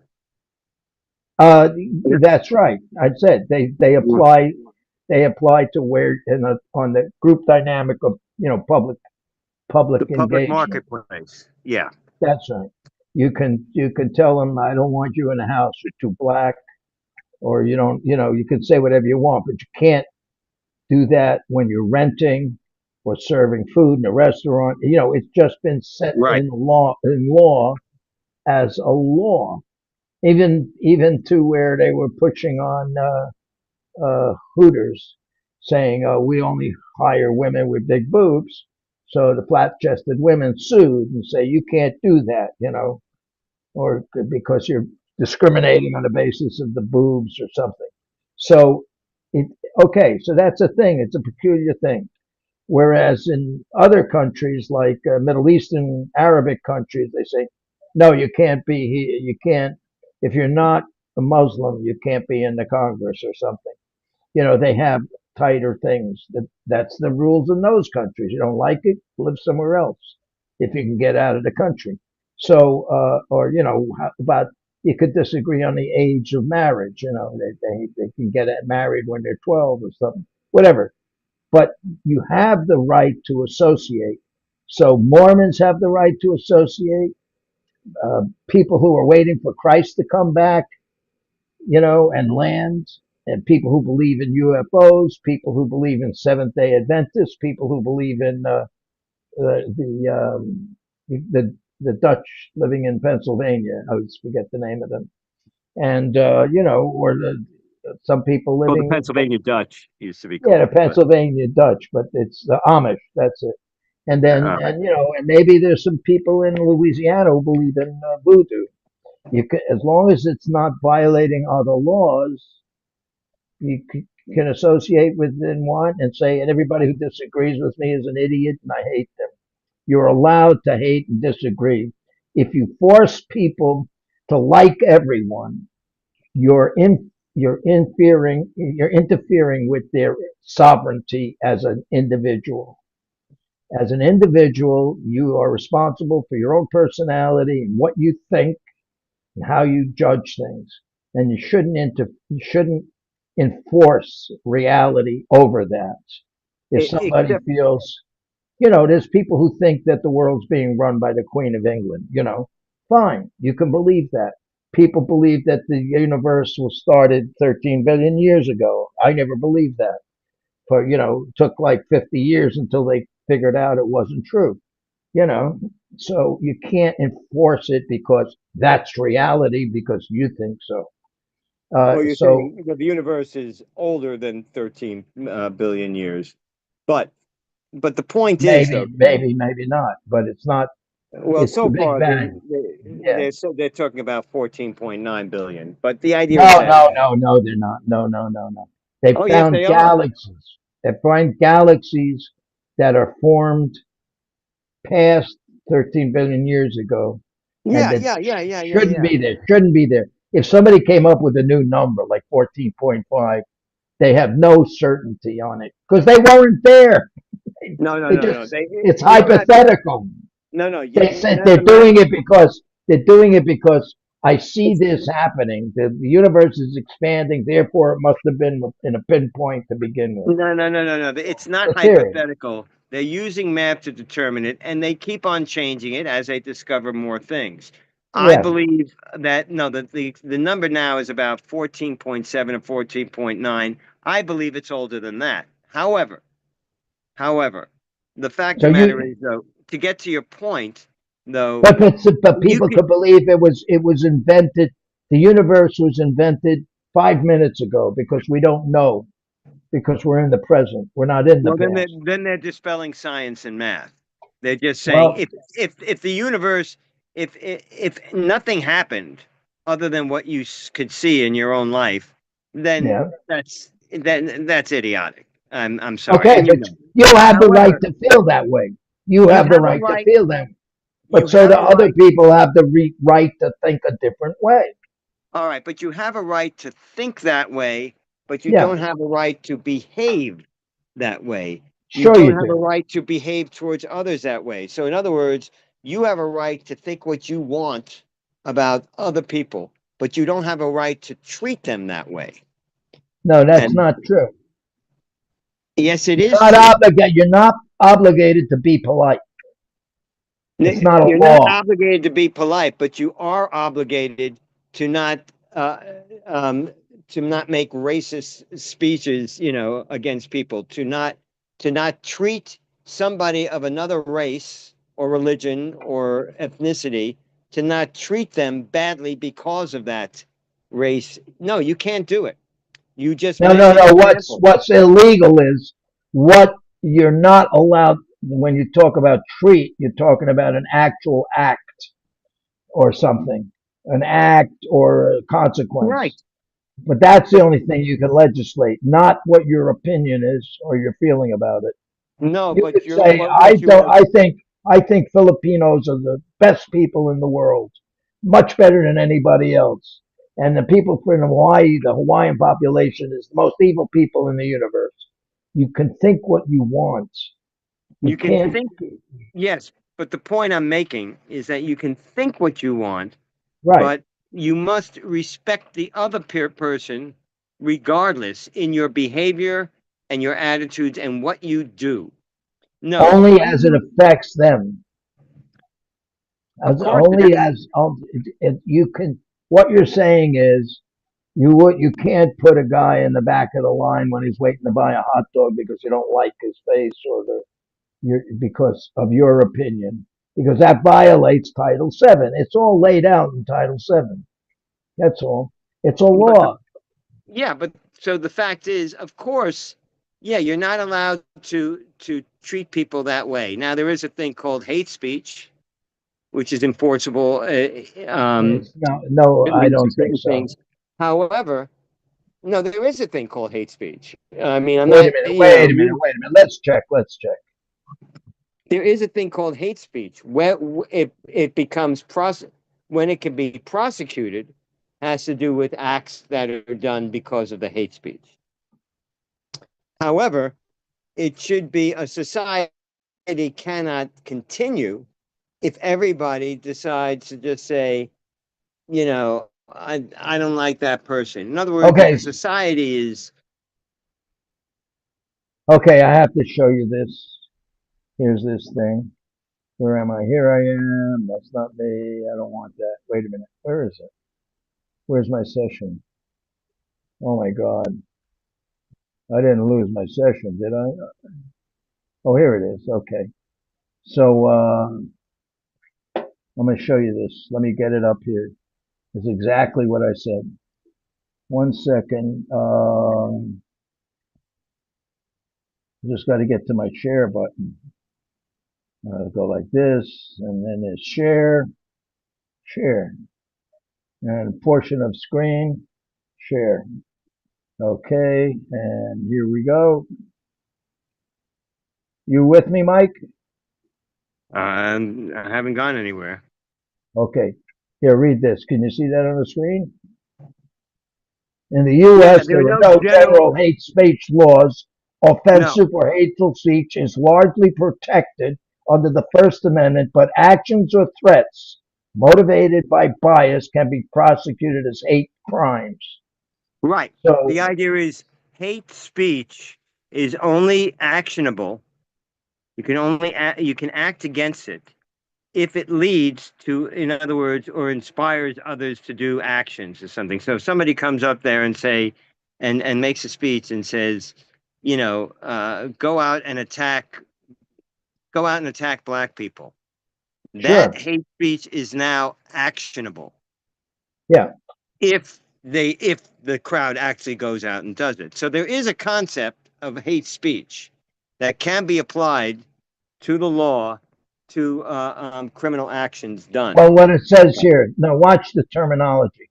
The U.S. Constitution, First Amendment protects freedom of speech, including speech that is offensive, hateful, or discriminatory, making the U.S. unique compared to many other countries that criminalize hate speech. Supreme Court rulings such as Mattel versus Tam reaffirm that there is no hate speech exception to free speech rights, and That's the right. government cannot discriminate against speech based on viewpoint. Even highly offensive expressions like those by the Westboro Baptist Church are protected unless they cross into unprotected categories. So Right. let's take something that let's say No, is no, wait, not wait, wait. But controversial. Let's Ken, say before you get abortion. into The women the who get an exception, abortion, women who hold on, get an Ken. abortion. Yeah, go ahead. Wait, 1 second. Before you get into the exception, what I'm saying, what I said is, in other words, there is a concept of hate speech. There is no law against hate speech as such, but hate speech can be included if there is an action done in relation to that hate speech. So, in other words, if somebody goes out and if you say, like I just said, attack all black people, and somebody goes out and attacks a black person because of that, the person who told them to do it can be held accountable for that. Now, if they say, if they're not telling people to act on it, no, there may be nothing you could do about it in this country, at least. That's the point I'm trying to make. But the concept of hate speech is there. You My can't outlaw it. You shouldn't suppress it. You well, the shouldn't idea. say you can't speak. Here's what you're not allowed to say. Here's what you're not allowed to think. You shouldn't do that. But my point of view is that if everybody engaged in hate speech, the society cannot stand. Now, this doesn't mean that you can prosecute them for it just for saying hate speech. But if everybody in this country, and again, the country almost did not stand at one point. We did have a civil war, which was caused by slavery, because that was the state, that was the major thing the states' rights were complaining about, that the South was complaining about. But the fact is that if you have a society where everybody is just saying whatever the hell they want to other people, in other words, if somebody, and by the way, there is a concept, another place hate speech comes in, is if somebody comes over and makes a virulently anti-Semitic remark to me, at me, and I belt them in the jaw and bust their jaw open, okay? Now, I have committed a Let's get violent act, realistic. and no, I would. You bust him up, you give him a shot, and he gets a black eye. No, no, You no, know. no. If I hit him on the point of the jaw, I can bust his jaw open. And Yeah. that is enough of a hit to prosecute me, right? I busted the guy's jaw open. Yeah. But in my defense, the guy who committed who engaged in hate speech is at the very least a mitigating factor in my prosecution. In other words, they prosecuted me. Now they could say, "Did you have to bust his jaw wide open?" I mean, why didn't you just give him a black eye or something like that, or tell him to get the fuck out of there? However, it is a viable defense in a court of law, because the guy did something, because the hate speech is an instigation. In other words, he instigated my action. So you could also say, if somebody is walking along and insults your mother virulently and you bust them in the jaw, that could also be in other words, a mitigating factor. So Well, that's I where. think that it's not a solid thing. It would have to go up there and be argued by the attorneys. Well, Yes, if but somebody says your mother's so fat she covers two postal zones. She well, was again, so fat, when she took a step, the buildings shake. And so, insulting your mother, and then the defense says, "So what? He's a comedian. That's what he does." And then the prosecution says he directly insulted his mother, who just died 2 days ago.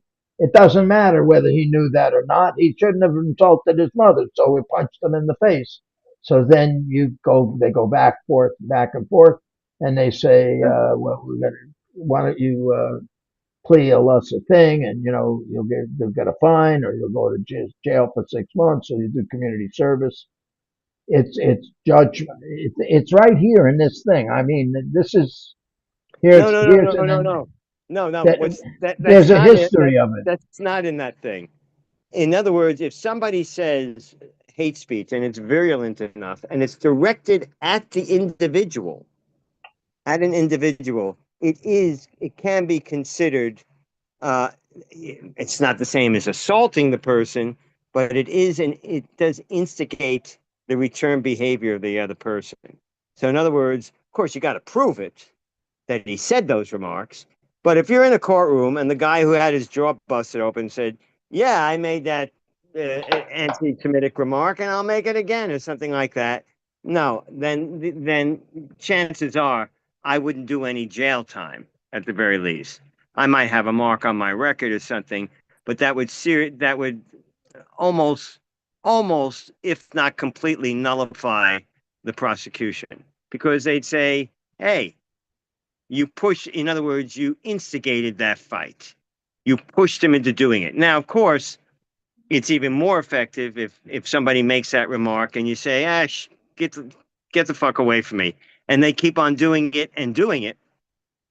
And then you could say, hey, I had no choice but to bust the guy in the jaw because it was the only way it could make him stop. But the fact of the matter is, that's a much more solid defense. But the fact is, in that case, hate speech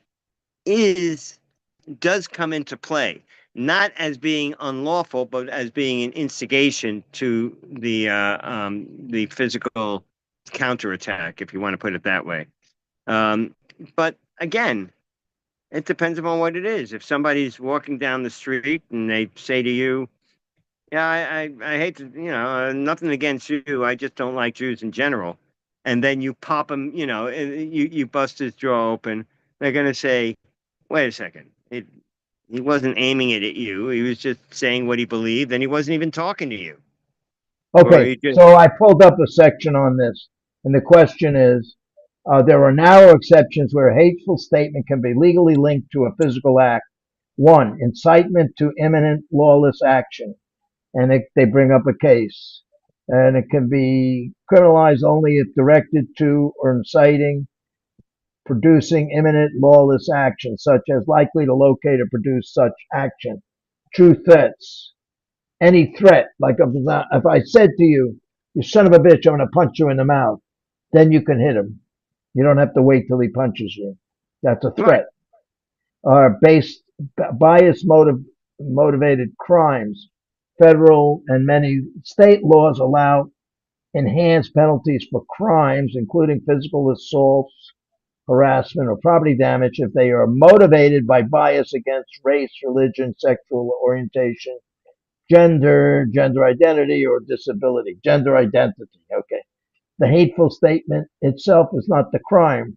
Rather, it can be evidence that the underlying act was based in nature. Harassment or intimidation.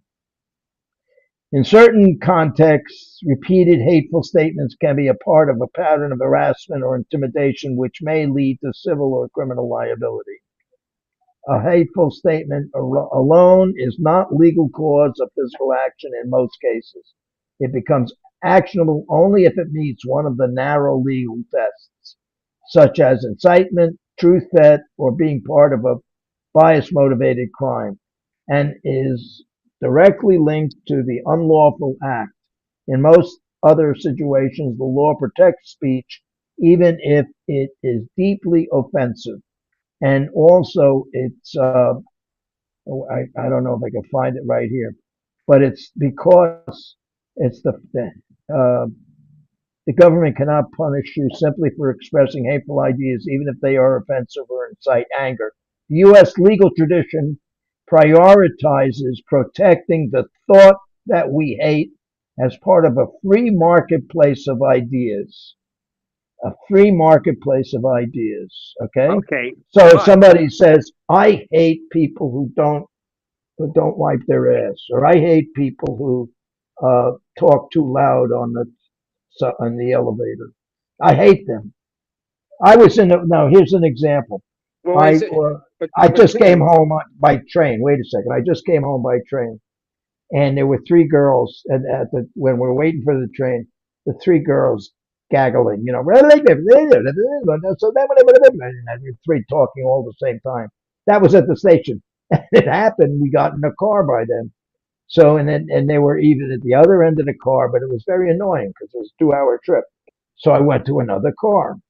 But I disliked the giggling and gaggling of the sound they were making.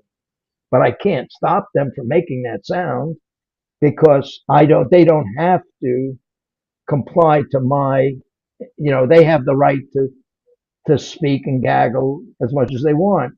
And if I don't like it, I gotta move. So I'm just saying the freedom of thought is very important.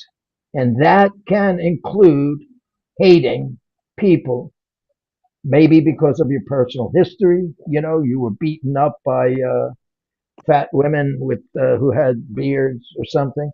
And so you don't like fat women. Oh, there was lots of cases where people said you can't discriminate against people because of their weight. And there was But big law cases like you can't charge them right, for using two seats in the but airplane, that kind of a thing.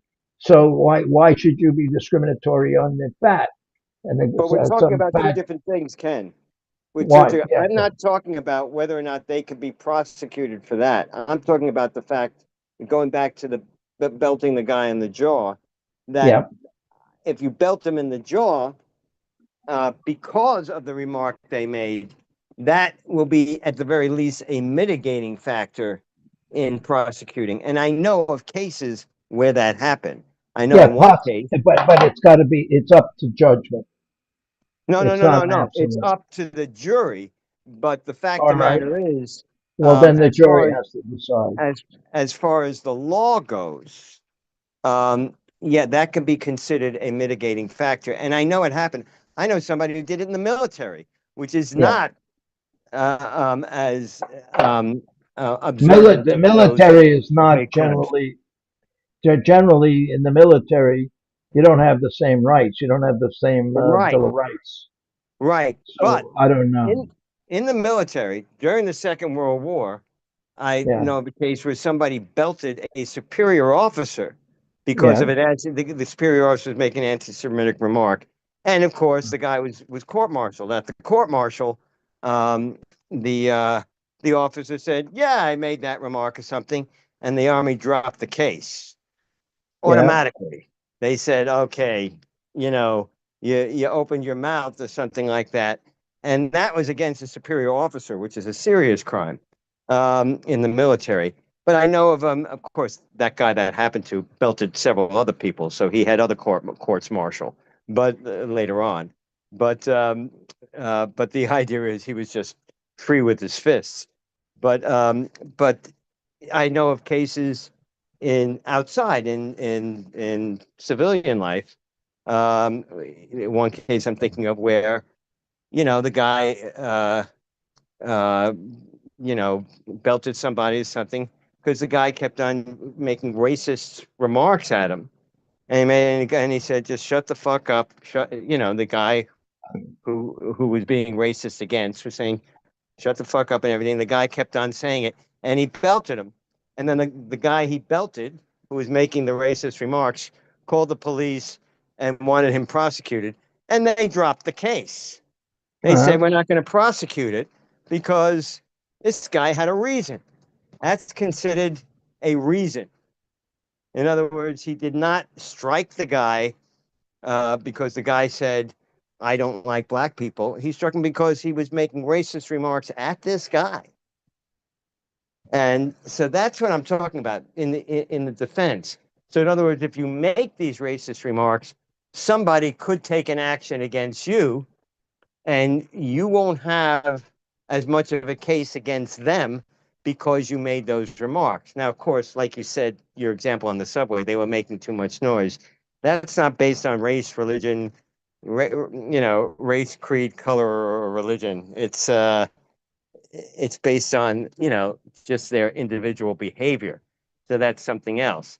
If somebody with your mother says, makes remarks about your mother or something like that, and also it depends upon how badly, if you kill the guy, if you like go there and put a knife in his heart for making those remarks, it may not be as much of a mitigating factor. Did you have to kill him?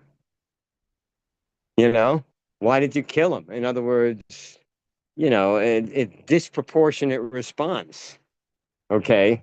Um, it's so, but the idea is, yeah, somebody makes it, you have a right to think whatever you want, but if you aim it at somebody and use it against it and start verbally attacking that person, and then they physically respond, you may not have, in other words, the person who's made these remarks, um, put it this way, they may not be prosecuted, but they're not going to get the other guy who hit him prosecuted.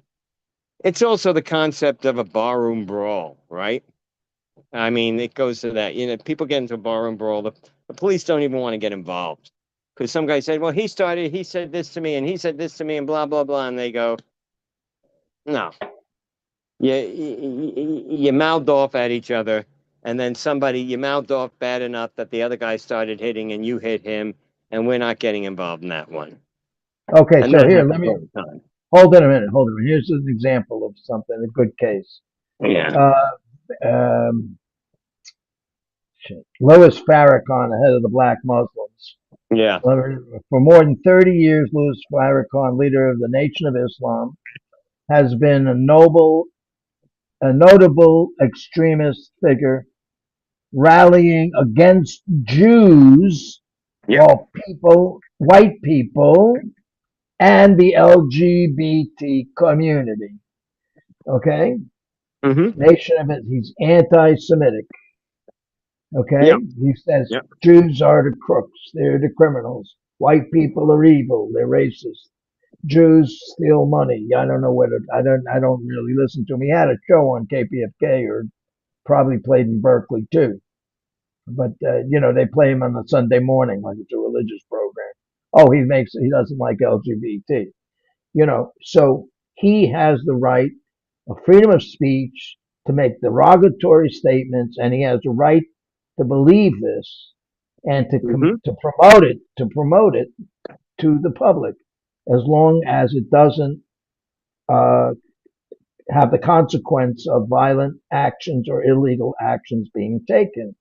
If he were to say, what you should do is don't rent property to Jews or LGBTs or white people, or if a white guy don't stop your car just because a white guy or a Jew is getting off the curb. Like in LA, you have to come to a stop if somebody gets off the Mm-hmm. curb. Just keep going; they'll get out of the way.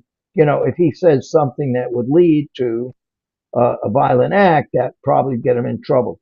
But to say that the LGBT they are a sin to God and they will go to hell, the Jews are going to be there to say hello to him, and whatever he wants to say, he's allowed to say that. You can't censor them because once you censor them, you censor everybody. He is Every, allowed to say it, but yeah, if he says it to an individual person, or he sees a maybe. family sitting there at a table and he says, "You Jews," or something like that, and he goes up to them, then that can be incitement. Well, So maybe. if the father gets up and then belts him, then and he says, "I want that guy prosecuted." Chances are they're not even going to prosecute, but even if they do, they're probably going to lose the case because he incited it. Now, same thing as he incited, if he makes a speech and then people go out and commit crimes, he can be held responsible for that. But if he goes up and if he just says, "I don't like Jewish people, sue me," and he just says that, and a guy walks up to him and says, "Oh yeah," boom, and he hits him. No, yeah, he wasn't aiming it at a specific person. He wasn't inciting anything.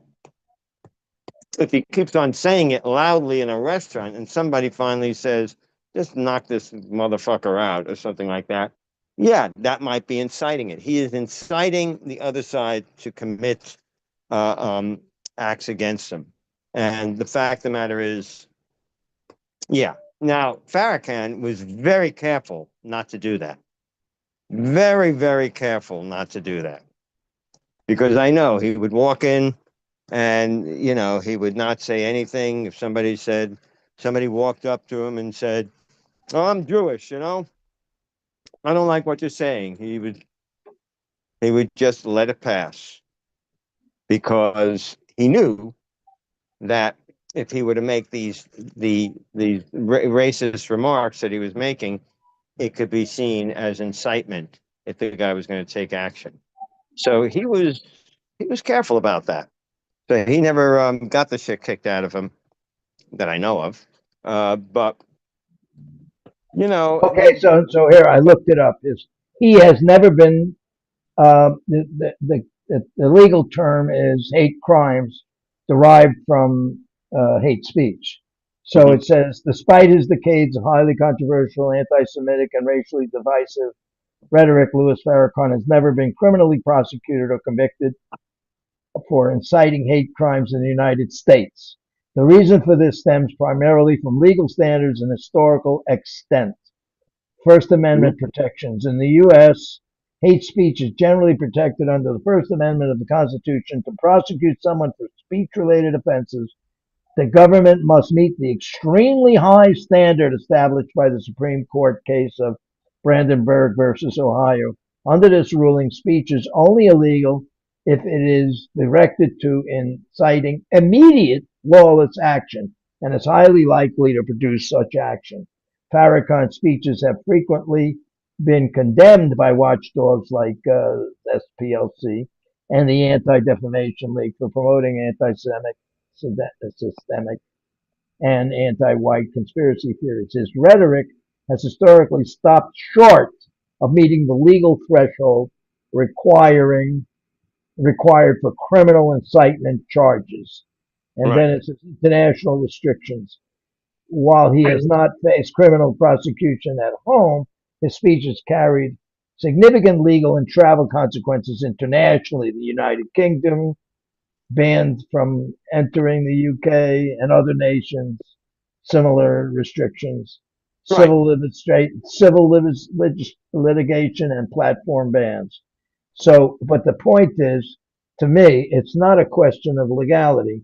It's a question of forget about the law, forget about what the government does, and so forth. You don't want a society where you're not allowed to say something.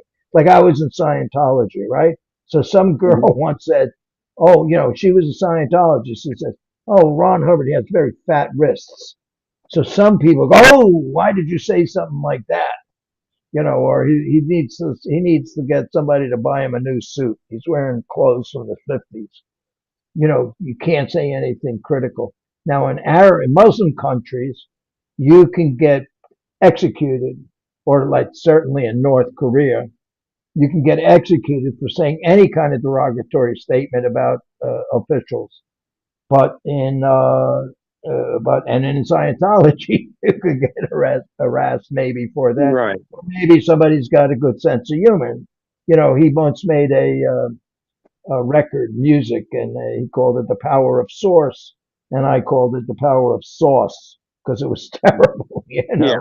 So Yeah. we used to make fun of him, and it was all good natured. Anyhow, so if you want to disagree with what he's saying, you disagree with what he's saying. You say, I don't believe that. But So, he was careful not to do anything and not to do anything that incited any action against him. In other uh, words, that could be considered. No, he would not go up to an individual. He would not okay, you're confront so a you're back on person. the you're getting back into what the law says. So the law is very particular in what connects hate speech to hate action. It's laid out in the law. But what I'm saying is that forget about the law. You don't want a society where people are inhibited in what they say, and here's the trap. If you're inhibiting what people say, then you're inhibiting their thought because whenever they speak, they have to stop and think of the thought they're going to originate and say, oh, I shouldn't say that because it's going to offend somebody.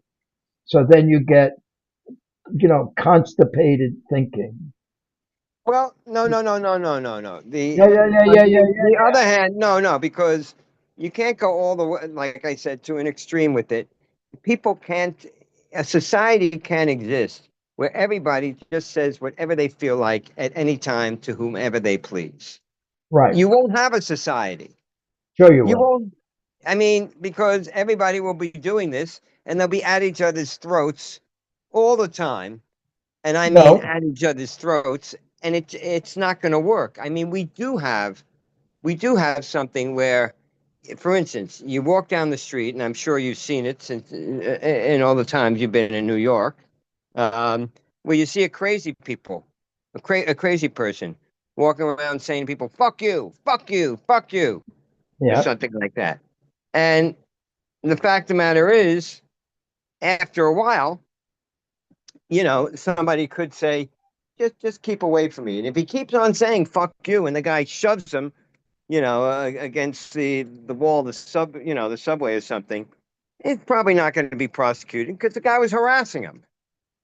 But the fact of the matter is, if everybody were to do that, just say, fuck you, I don't like your face, I don't like your face, forget it. We wouldn't No, be, no, no. we wouldn't have a You're country. omitting the freedom to not be communicated. You're omitting the fact that you can walk away if you don't like it. You If don't you have to can walk stay away. there. Yeah, you If, can walk away 95% of the time. If not, somebody's not necessarily. if somebody's restraining your behavior, if somebody's a teacher and he's harassing you, that's different. But that's the law. But you don't want Wait. you don't want to live in a society where you cannot object what somebody says and you have to be polite. When you go into a gallery, right? This is a common characteristic, and in plays and in movies and a gallery. You can't say, "Oh, that was a terrible play. This guy can't act to save his life." You can't say that. That's nasty. He's working hard. Don't say anything that's going to make him feel bad. You That's have to what. like everything. You have to. No, You no, have no, to. no. You don't have to like it, but you can't say it during the play. No, They you can can't throw you out the interrupt the play. theater. You can't interrupt the play. Right. And But also, if you're on a subway car and you're stuck between stations and some guy is coming at people and saying fuck you, fuck you, fuck you. No, you can't walk away. yeah, You but you can't. can knock them out. I understand. That's all fine. That's an extreme case. You don't need to. Here's the thing. You don't want to create a system of governance or behavior based on occurrence of non-optimum condition. Because there's non-optimum condition, therefore, you can never say this. Because it may offend somebody. You can't say Right. retards. Short people are retards. Why? Because, and not only that, you have to think about everything you say that it doesn't offend anybody. But you're talking That about gives you constipated thought. That's what it is. but you're Constipated talking thought. about an extreme case and the other extreme that you can't go to if you want to have a society, a civilization. You The other can't be extreme is cautious you about can't. being No, but you can't say anything that's on your mind out loud to people at any time just because you feel like it. I'm sure sorry. you can. No, you can't. Yes, If you want to you have, can. if You you want to can. have a society, you can't walk along and say, "I don't like your face. Fuck you. I don't like you either. Fuck you." You can't do it. You can't That, do it because what happens is if everybody starts doing that, then then nothing works. You don't have a functional society. And so how do you solve it? How do you solve it? You get how do you everybody solve to it? It's very get it. simple. Nobody is allowed to say No, no, anything no, that no, might no, no, no, offend no. anybody. But that's just it. You're talking about extremes. The way you solve it is that you don't go to extremes. You don't say, no, you can't, no, you have to think about you can't say anything.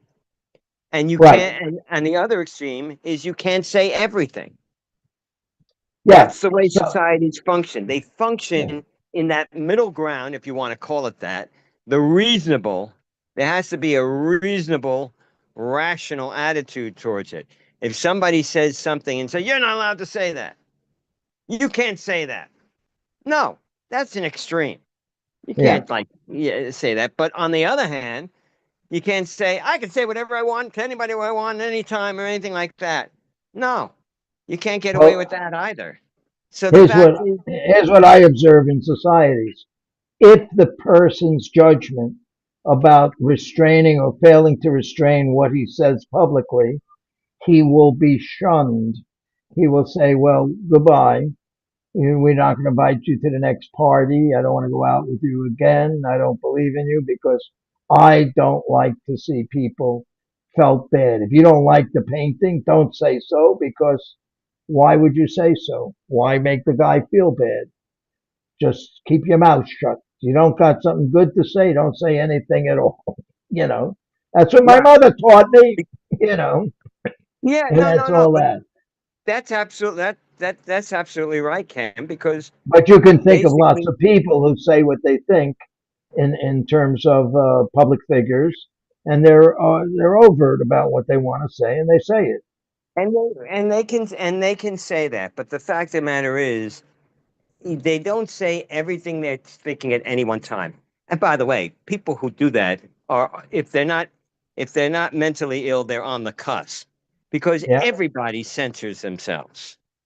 Every every rational person censors themselves. They say, okay, boy, they're walking down the street, they see a fat guy, they may turn to their friend and say, look at that fat guy, but they're not going to say, boy, you're a fat guy. You say to uh, yourself, ah, we all censor ourselves. But the fact is, we're getting to a point. What I see is that in in our societies where people aren't censoring themselves, and that's the death knell, because it's all based. That's why we have manners, right? It's one of the reasons we have manners. You could say if you want to get past a person, you don't shove them out of the way, right? You say, "Excuse me," or something like that. And if you're in a rush and you walk past them and you knock the person down, they say, "You knocked me down. I'm sorry, I didn't mean it," or something like that. That's why we have those things. An old time wise guy once made a statement. This is a big time. I knew the grandson of a big Jewish gangster from the 20s and 30s. He's the grandson of Longies Willman. Longies Willman like ran New Jersey for 20 or 30 years. He was a big gangster, Abe's Willman. And he was a tough guy. He was a street gang leader from the streets. You didn't fuck with this guy. I mean, he could beat the shit out of anybody he looked that he felt like it. And and one time the grandson said to him, "Hey, Grandpa, what's the most important thing in life? I mean, you're a mob boss. You're a tough street kid, and a real tough hoodlum. Nobody would mess with you." He said, "What's the most important thing in life? Being tough, making sure nobody messes with you. I mean, what's the most important thing?" And Zwillman said to him, "Manners. mhm. Manners are the most important thing." He said, "Because without them, we don't have a country. We don't have anything." And Uh-huh. this was a mob guy, Yep. a high level mob guy.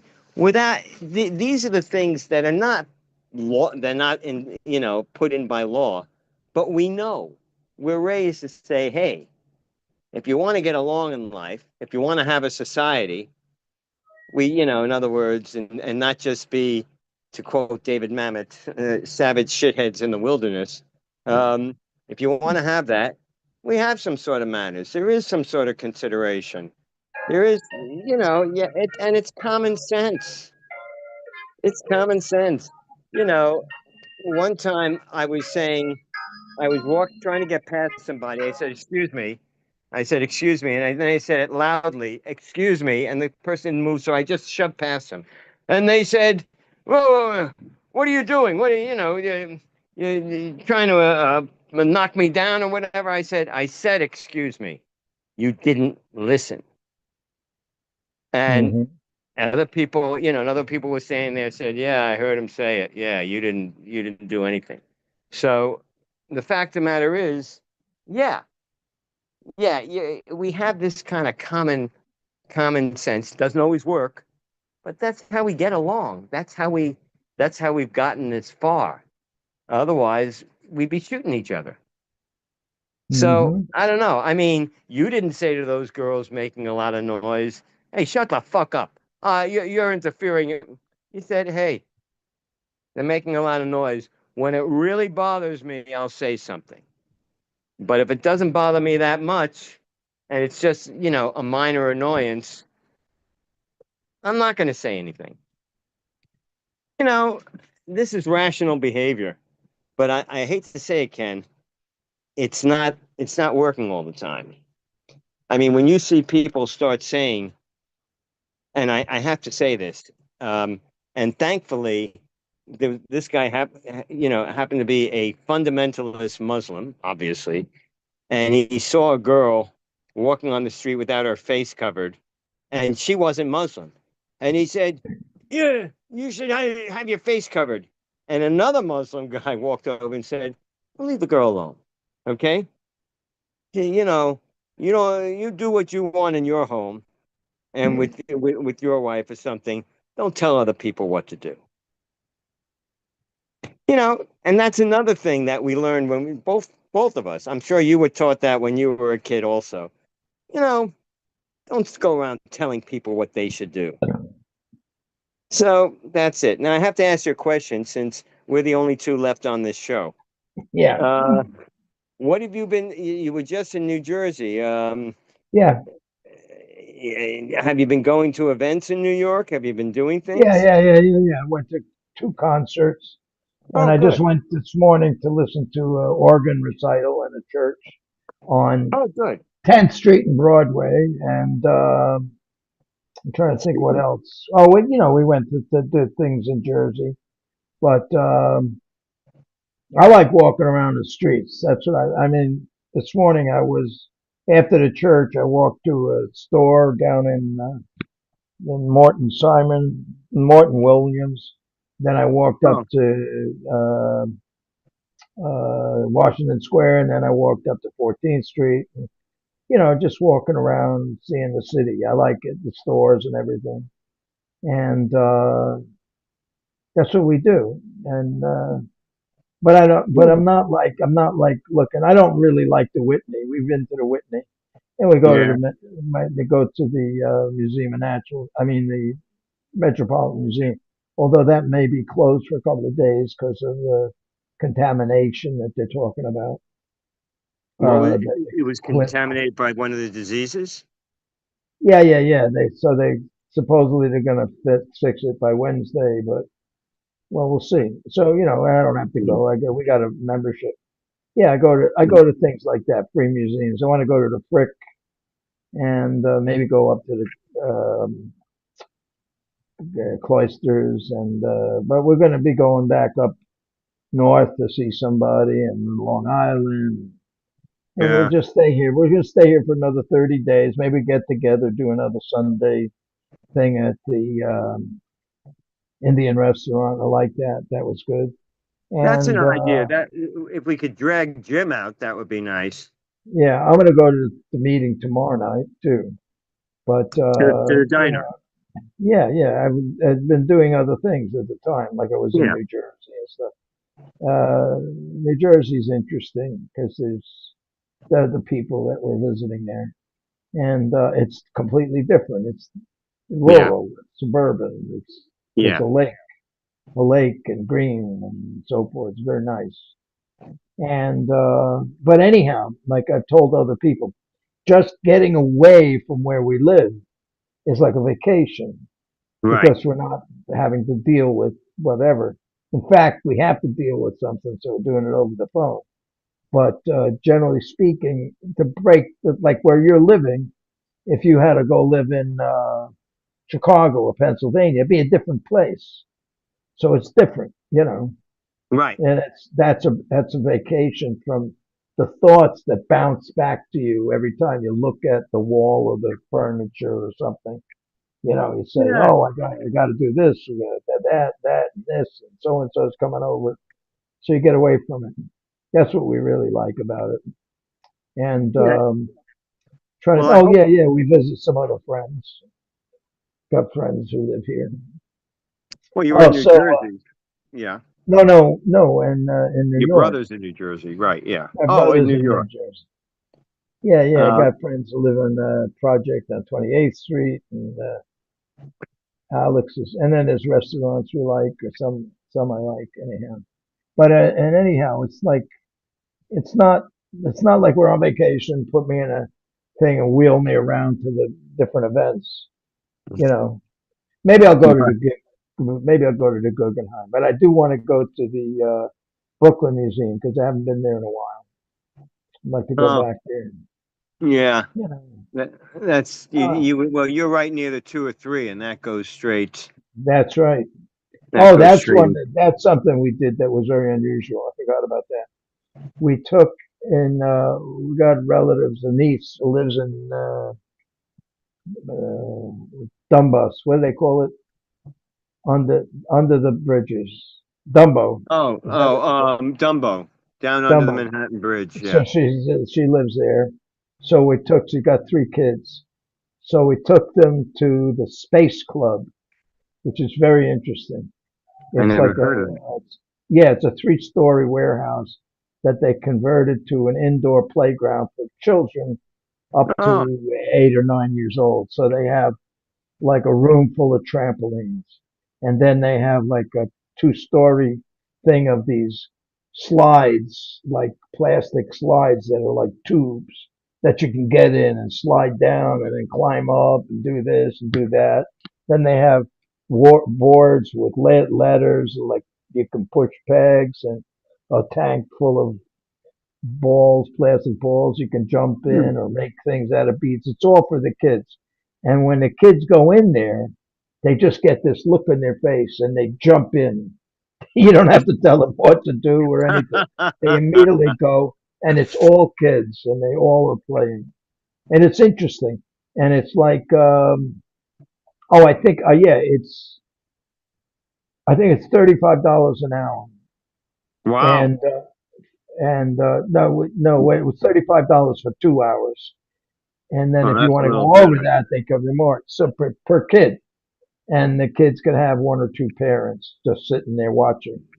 So it is, but the kids love it because it's unrestrained. It's not governed. Right. Nobody's telling you what to do, and they could clip things. There's a lot of attractions they have, but they're not. They're very physical. So that's great, and it's in a forsaken area it's in like an industrial area sort of in Dumbo. Well, yeah, they're building that. They're changing that quite rapidly. They're making all these former warehouses into Yeah, these spaces. Dumbo is becoming very popular, and the yeah, Brooklyn Bridge Park opened near there. The one end of the Brooklyn Bridge Park. Brooklyn Bridge Park starts down there, and then yeah, goes straight through Brooklyn Heights. That's right. a that's an interesting. Could Yeah, be an interesting place to go, and yeah. uh, Brooklyn Heights basically gives you a great yeah, view of Lower Manhattan. yeah. It's very, And very aesthetic. oh, I lived there for Oh, that's 20 another some thing odd we years. did. Oh, you did? You lived in Brooklyn Heights. We Yeah, took yeah. we took a ferry to Staten Island Oh, because I found a place called oh, what was the name of it? 1 second, I'll get it. It was a whole park full of different things. So I wanted to see what these different museums and things were. And it's oh. on Staten Island, which is, isn't that interesting? So And you let me got see. to take and the Staten Island ferry, which is free now. Yeah, Um, and that's a nice ride. You get to see closer to absolutely. the Statue of Liberty, and yeah, I Well, was I, also, yeah, the better ride is if you pick up a ferry on 4th Street and near Wall Street, and yeah. it goes to Rockaway, Well, and that's a that's great ride. yeah, and that's where people go to the beach. Yeah, Yeah, yeah, to but Rockaway but Beach. it's but from Lower Manhattan to Rockaway is a great ferry ride because Yeah, it goes over the underneath the bridges. yeah, I think it goes underneath not the Verrazano. Is that what it's called? The Verrazano Bridge. So it's Not to go to Rockaway. Oh yeah, it would. It would go under the yeah, Verrazano. Yeah, because it's got to go around. Yeah, right. yeah, that's true. That is. How long a ride is that? 45 minutes. No, that's not So bad. How no, much it's was great. it? Subway fare. Really? Yeah, yeah, that's what I'm saying. Jesus Christ. Okay, let me 1 second. I got to do this. This thing's kicking back at me. Let me just handle it. Here we go.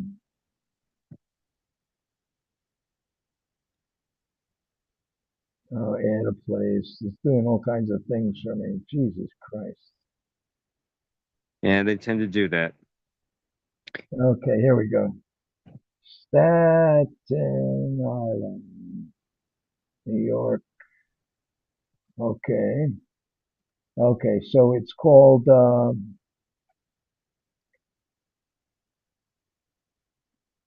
Grudge.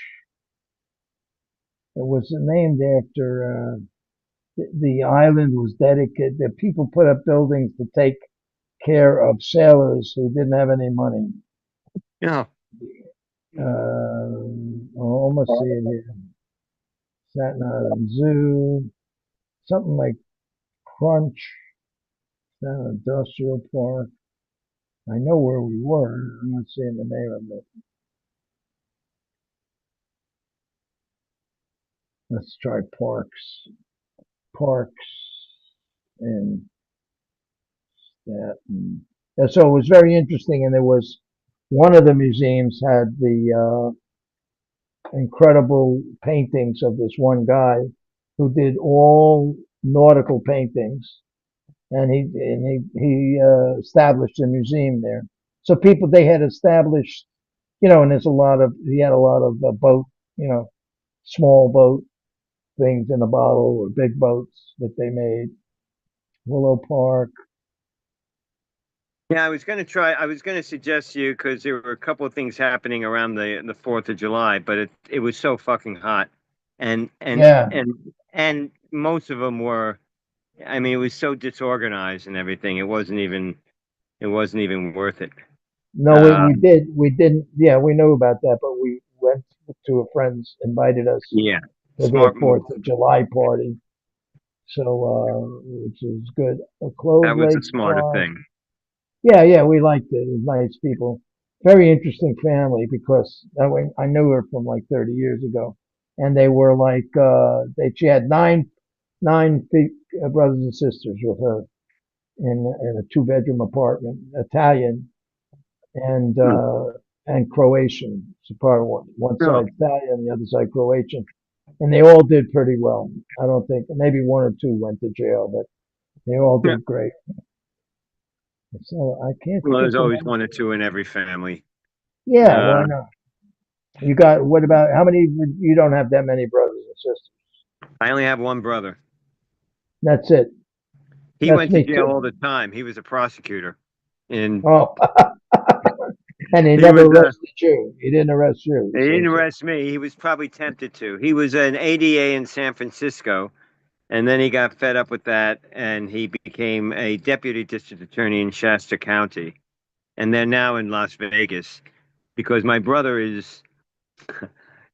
I'm I'm a liberal Democrat. He's a conservative Republican. He got fed up with California because yeah.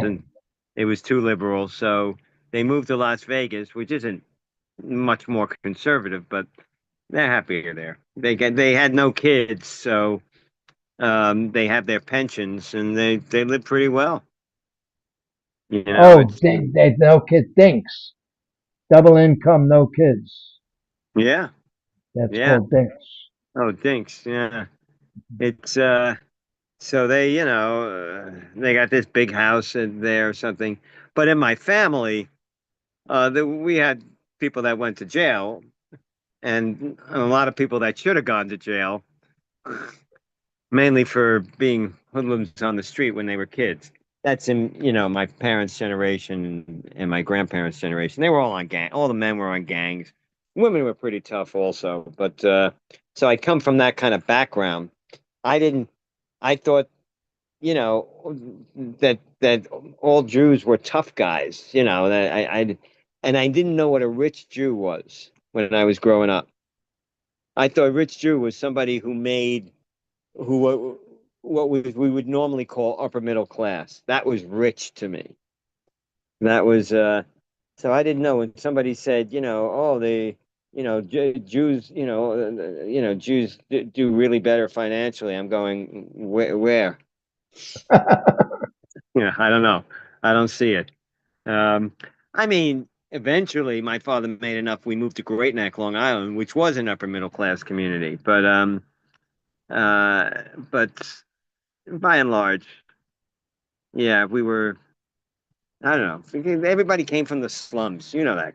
It's everybody No, came from the slums. I'm a middle class. My father was worked for the city Department of Transportation as an engineer, and then he ran opened up a parking lot and did other things. But where was he But born? Your dad? yeah, in New York somewhere. I don't know. No, I I mean, don't but was really he? know. He's not an immigrant. No, my No, no, grandfather no. But he was. might have been born in the slums or in the tenements, I should say. No, he brought. Well, his father had a seltzer company, so they were not low. They were middle Oh, class. They used to drive the wagons with the seltzer. They say when they were oh teenagers. yeah. I remember the seltzer. But my father always used to say when he was a kid, he'd say, "We were poor, but we didn't know we were poor." That's right. You know, as long as there was enough to eat, it might not be the best stuff. It wasn't high end food, but you Never. weren't starving, and you had a roof over your head. Yeah, he once when he was older. We grew up, let's say, like we could call it Brighton Beach or Coney Island, Hmm. but in his 50s or later, he bought an exotic car. I think it was an Oldsmobile Tornado, and it was like a big kind of car, dark maroon color, two doors, but a big car, like a Right, coupe. right. So, Yeah. it was extravagant this way and that, but he was not. He was very middle class and right wing, sort of. Really, was he? Oh. Yeah, yeah, yeah, yeah. He says, I Was hate he it. in? He says, I'm Was, not prejudiced. I hate everybody, you know. okay, well, that's not prejudice. Just hates everybody. Was he in Says, the war? no. He says, you can trust dogs. That's it. You can't trust people. I Whatever. hate He's this. funny. He was a funny Yeah, guy. he had a point there. A Yeah. dog, Dogs are much more reliable. they're more loyal. They won't betray you. That's Uh, right. and they're very simple. You feed them, you take them for a walk, they're with Yeah, you. that's right. You know, you don't have to like pour all this other stuff into the mix. I was, I remember when I was a kid, my grandmother's dog, I idolized him. I'm surprised I don't eat out of a bowl with my mouth. I mean, I just thought the world of that dog. And he was a mutt. He was a Heinz, 57 varieties or something. And, but yeah, dogs, they're dependable, you know? Yeah, yeah. So, we had a dog so we had dogs, or one dog anyhow, not two. And so, it was great, great girl. I mean, there was tragedy and this and that, but so what? You get through that stuff. Yeah. I found this area I'm Staten not Island? finding the name of the park, but it's on the north. Well, it's kind of like the North Shore. When you get off the ferry, and then we took a bus to this place. So they had all these things in one park. I just can't get the name. A child museum, a maritime collection, a Staten Island museum, Hmm. and it's an interesting place. I don't know why it's not giving me the name of the park. But But you and had to take a everything's here. bus. You had to take a bus Yeah, when you yeah, got off yeah. the Take a ferry. bus, right? Yeah, no big Yeah. deal. So, and that was a good day. That was really worthwhile. It's good to go someplace you don't know anything about, and Sometimes. Yeah. yeah, yeah, yeah. And then you discover something. I And mean, a big discovery there were these paintings, just incredible paintings. hmm. You know, Well, I went to Jones Beach for an air show on July 5th, and it was, I hadn't been to Jones Beach in years because not since I used to go there when I had a car, but I don't have a car anymore. You can't keep a car in the city really. And so had to take a train and then a bus and then walk. And I'm saying to myself, Yeah, it's great to be at Jones Beach again, and it was a great air show. But I said, what a pain in the ass. I mean, I had to take a subway to the Long Island Railroad and then a bus from there, and nobody knew where the bus stopped and things like that. And it was like 2 hours there and 2 hours back. And I say to myself, eh, I don't know, Well, maybe I'll tell you the truth. When we go to visit my brother, it's we that's a come. long trip. No, it's 2 hours, Yeah, but it's take the path to Hoboken, and then we take the train from Hoboken to Port Jervis. And then he picks right. us up there. But it's 2 hours, but it's very pleasant. So you could sleep or watch stuff on YouTube. It's not really that bad. It's more comfortable than an airplane. The train's very Yeah. comfortable. Train is always preferable. It's just longer. I used to take the train. If I was going to Toronto, I would take the train up. Wow. And it was a 12 and a half hour trip, but I get business class. It was like $80 for the trip for the train ride. This is going That's back cheap. 10 years. No, that was 10 years ago. Oh, yeah, Um, yeah. but it was like $80, but for $110, you could get business class where you got these wide seats that you could really almost go lie down completely. They went almost all the way back. It was you only had one person next to you, and you had a big cushion armrest dividing you, and it was great. And you watched the scenery going by. I thought that was a great trip. Oh, yeah. Um, you Is that know, Amtrak? Is that Amtrak? Amtrak, yeah, yeah. Now the last time I went to Toronto, I couldn't do that because it's a 12 and a half hour trip. You got to have, a full day to travel. Um, but Yeah, no, that's pleasant. Anything where you don't have to sleep on the train. When you have to sleep on the train, it gets really expensive. I mean, when you have to stay overnight on the If, train. well, we've done that and slept in a chair, but if you rent, we went cross country once and we rented a cabin, with a bed and everything. Yeah, It's expensive, but not out of the world. $600 or something. yeah. But But the idea is you could have flown there for half the price, yeah, and and it also takes go cross country. It takes what 2.5 days or something. I think. yeah, Yeah, right. so you got to have the time. You got to have the time to do it. It's Well, I have the time. I'll tell you one thing. I always I also like traveling by ship Yeah. Uh-huh. because it's nice. You're on the water. Because I was on a couple of cruises and it was great. They give you all your meals. Have you ever been on done a cruise? You and Oh, Grace? yeah, yeah, yeah, yeah, yeah. Yep, we I went mean, up the Alaskan coast. yeah, it's great. It's a floating hotel. Uh-huh. It takes you where you're going, and all the meals are taken care of, and you're on the water.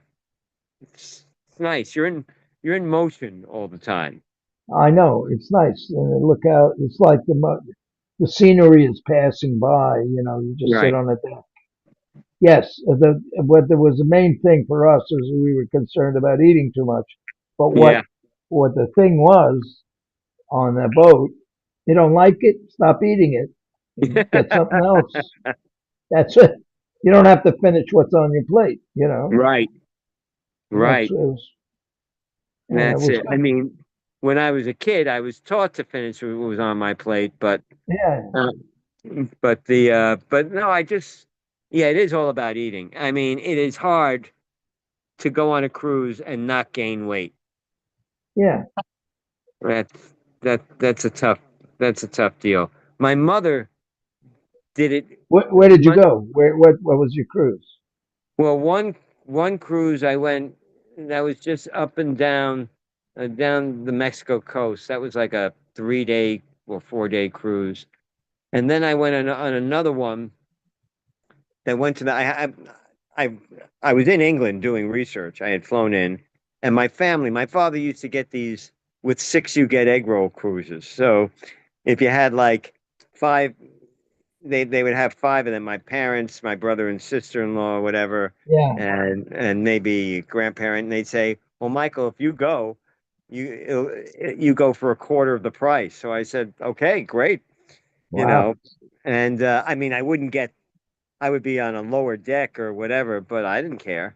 And Yeah. we went through the around France, through the Mediterranean, and then up the coast of Italy, and it docked in Nice, I believe, and that's where we Down the got off. coast. Down the coast.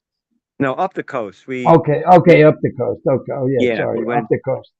we went through the Oh, Straits of Gibraltar, and that was like a 8-day, 9-day cruise. That was really but and the food was if the food's good, and yeah. and also, oh, and the other cruise I went on, another 6 you get egg roll cruise, and this might have been the best vacation I ever had in my life.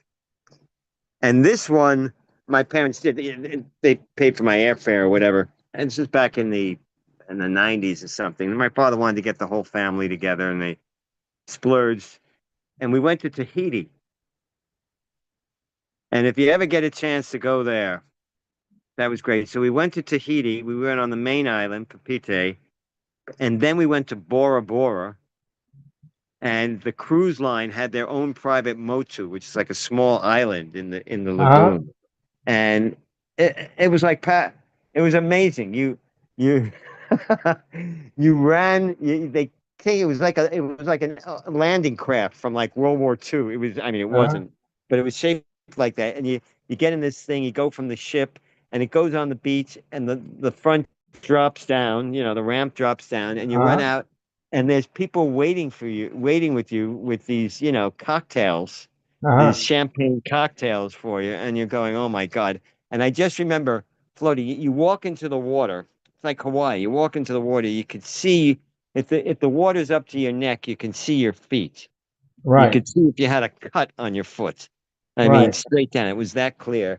And you could float on the water. And I remember just floating on my back on the water with a champagne cocktail on my chest, looking Wow. up at the mountain of the main island of Bora Bora, which is in the clouds, and in this paradise. And I remember saying to myself, this isn't real. It's not real. Yeah. I'm in I'm Yeah. in Yeah. Yeah. in a fantasy, and then I'll be back in New York, and it'll seem like a fantasy, and it was true. I mean, I got back to New York, I said, "Holy shit, was I really there?" Yeah. But So you flew to LA, go up from Long well, Beach. yeah, we had to fly to L.A. where we and my brother and sister-in-law met us down there. They were living in San Francisco at the time, and then we flew from L.A. It was a 14-hour flight to the main island of Papeete. We didn't like do another stop in Hawaii or something. I was in Oh. Hawaii once, and I loved Hawaii, but Yeah. Tahiti was just, and again, yeah, you're not living there, so you're not suffering. You're living on the ship or something, and it was the Radisson line. The reason we got such a good deal, it was hurricane season, but there was no hurricane. So everything was calm, but Huh. the prices drop, during those seasons because nobody wants to risk it. So Uh, you didn't take a boat across the Pacific. no, You no, no, no, you no. flew to the island, 14 hours, right?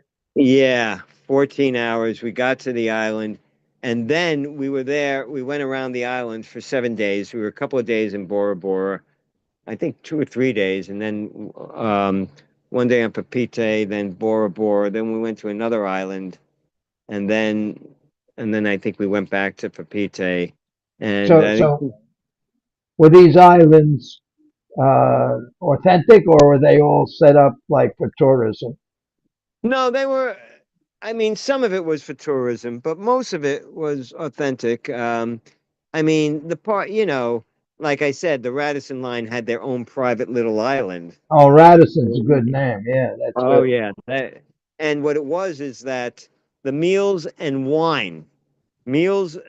then wine and beer were included. The hard liquor you had to pay for, Right. but all the Right. meals, but you had wine and sometimes champagne with your meals, you know, and and it was great. It was great. And I remember one time I was I was on the ship. We were going between islands, and we, you know, usually they travel at night, so you get the full day or the full two Right. days in the on the island or something. I'm sure. Right. Yeah, and I was traveling there, and I was reading the Bounty trilogy, the Ah. three books that started with Mutiny on the Bounty, and I was reading that while I was at there where it took place. Oh, really? You're I on was sitting on, wait a minute. yeah, That's Pitcairn Island, right? well, Pitcairn Island is where the mutineers wound up, but the Mutiny on the Bounty, that was Tahiti they were going to. Oh, right, Tahiti. Yeah. So I'm sitting there on the deck, looking out at the ocean and the islands in the distance and everything, and I'm reading this book, and I'm there. Right. And it was just, I I don't know. know. I know that. I know the feeling you had because when the first time we went to China, Hmm. we- however we got there, we're on top. We're on the Great Wall, Right, right? And I'm right. going like, it took me 20 minutes to accept the fact that I was there. I was going, this is impossible. I'm never, I wrote this off. I'm never going to go here. I'll never make it here. And there I am. And you take a look and it's going that way for 20 miles and this way. Yeah, And I'm right there on the fucking Great Wall. on the Not a Great Wall of mock-up, China. not Disneyland. So, and it took a long time to realize it. And Yeah, I don't feel that way about the Eiffel Tower or other places. right.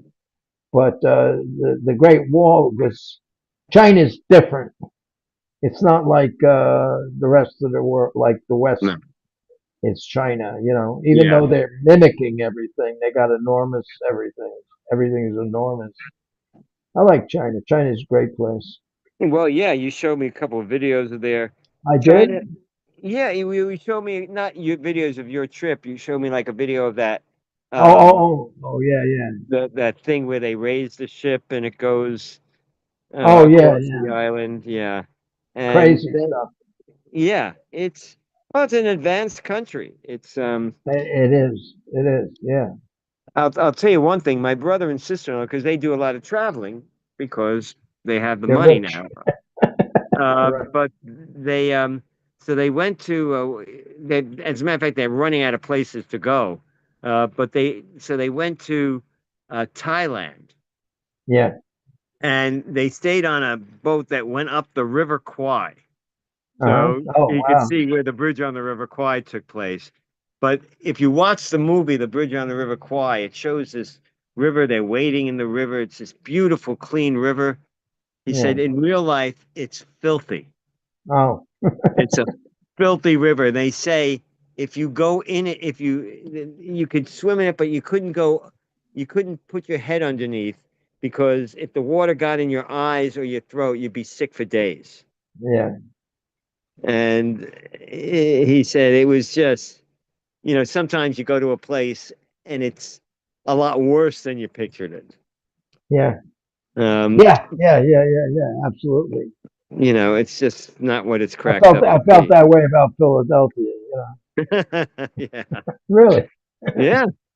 Philadelphia is, people say they think of it as the Liberty Bell and Ben Franklin and John Adams and Thomas Jefferson sitting there. You go to Philadelphia, it's a city. It's just like any Yeah. other city. Yeah. Um, I just, I was disappointed. Remember, I liked Rome because when we went up the boot of Italy and we were in Rome and we stopped in Rome and I liked Rome, but when you go to the ruins, the Roman ruins, that's like a tourist attraction. It's just one section, maybe a mile square, and all these ruins in there, and you're going, this isn't what you pictured. Yeah. It's like it's like people tell me, my brother and sister also, that when they visited the Alamo in Texas, and you have this picture of the Alamo with Richard Widmark and John Wayne standing on it, looking over this vast expanse, and in reality, across the street from the Alamo is it's like a Wendy's, you Yeah, know, it's in the middle of San Antonio, you yeah. know. So yeah, sometimes, but there are just some places I just really, really loved. And Well, you really um, like going to Normandy, don't you? oh yeah, Normandy. I love Normandy, and the people in Normandy are really nice. Uh-huh. And I love going there, and it's got all the history I have there. But and just staying in there, I stayed in a shack. Now, of course, this isn't where everybody lives, but I was the last two times I went, I was staying in a chateau. I mean, it was to me, it was luxurious. And and then you would go down to the beach, and the people were really nice. One time I was there, and I was wearing a maple leaf pin. Um, and they, I was going over to buy a crepe, right? And there was this couple with their kids there, and they were staying next to me. And I said, I wasn't used to the euros at that time. You know, I knew how to do translate into francs, but not euros. And I went to and I was just figuring it out. And this couple were there, and they said to me, "Oh, that's the equivalent to so many francs or whatever." I said, "Oh, thank you very much." And I went to buy the crepe, and they said that couple already bought it for you. Oh, wow. I never knew him, didn't know him from a hole in the wall. They just said, "Hey, seems like a nice guy," and they bought me the crepe. I mean, that's something you don't get a lot in New York or LA, I imagine. But yeah, I love Normandy. Yeah, that it's just a beautiful area, and it's more, you know, it's not Paris, it's more conservative, you know, in general. I mean, I love Paris also, but Normandy's just peaceful. It's but you got to speak French, and my French stinks. Oh, All I that know. happened to me in France too. Where it was in Paris, and I go up to the Chardin and I say, "Oh, how do I get to Notre Dame?" And he says, "Bonsoir." I said, "Yeah." I said, "Yeah, yeah, yeah. How do we get to the?" He says, "Bonsoir." Talk Well, about actually, manners. Talk about manners. I say, yeah, "Oh, okay. Thank you. Bonsoir, yeah. monsieur." Bonsoir. Yes, you had to. I mean, if you try to speak French, Yeah, and they all you appreciate it. they appreciate it, and then they'll talk to you in English, or if they Yeah. speak English, but they like you to try the French first. But I got to tell you Uh-huh. one thing. I once walked up there, and I would say, bonjour, and I say, pardon, je ne parle pas français, je suis américain, and they would say, no, you're kidding me, because my accent was good, but I didn't speak French because I'm an actor. So I was able Uh-huh. to do the accent properly, but so they thought that I was making fun of them, that I was really did speak French. So one guy advised me, he said, if you don't really speak French, don't speak it with a good accent. If you try it, speak it so that they know you don't speak French. And then they'll start speaking English to you, you know. Don't try uh, to con them or whatever.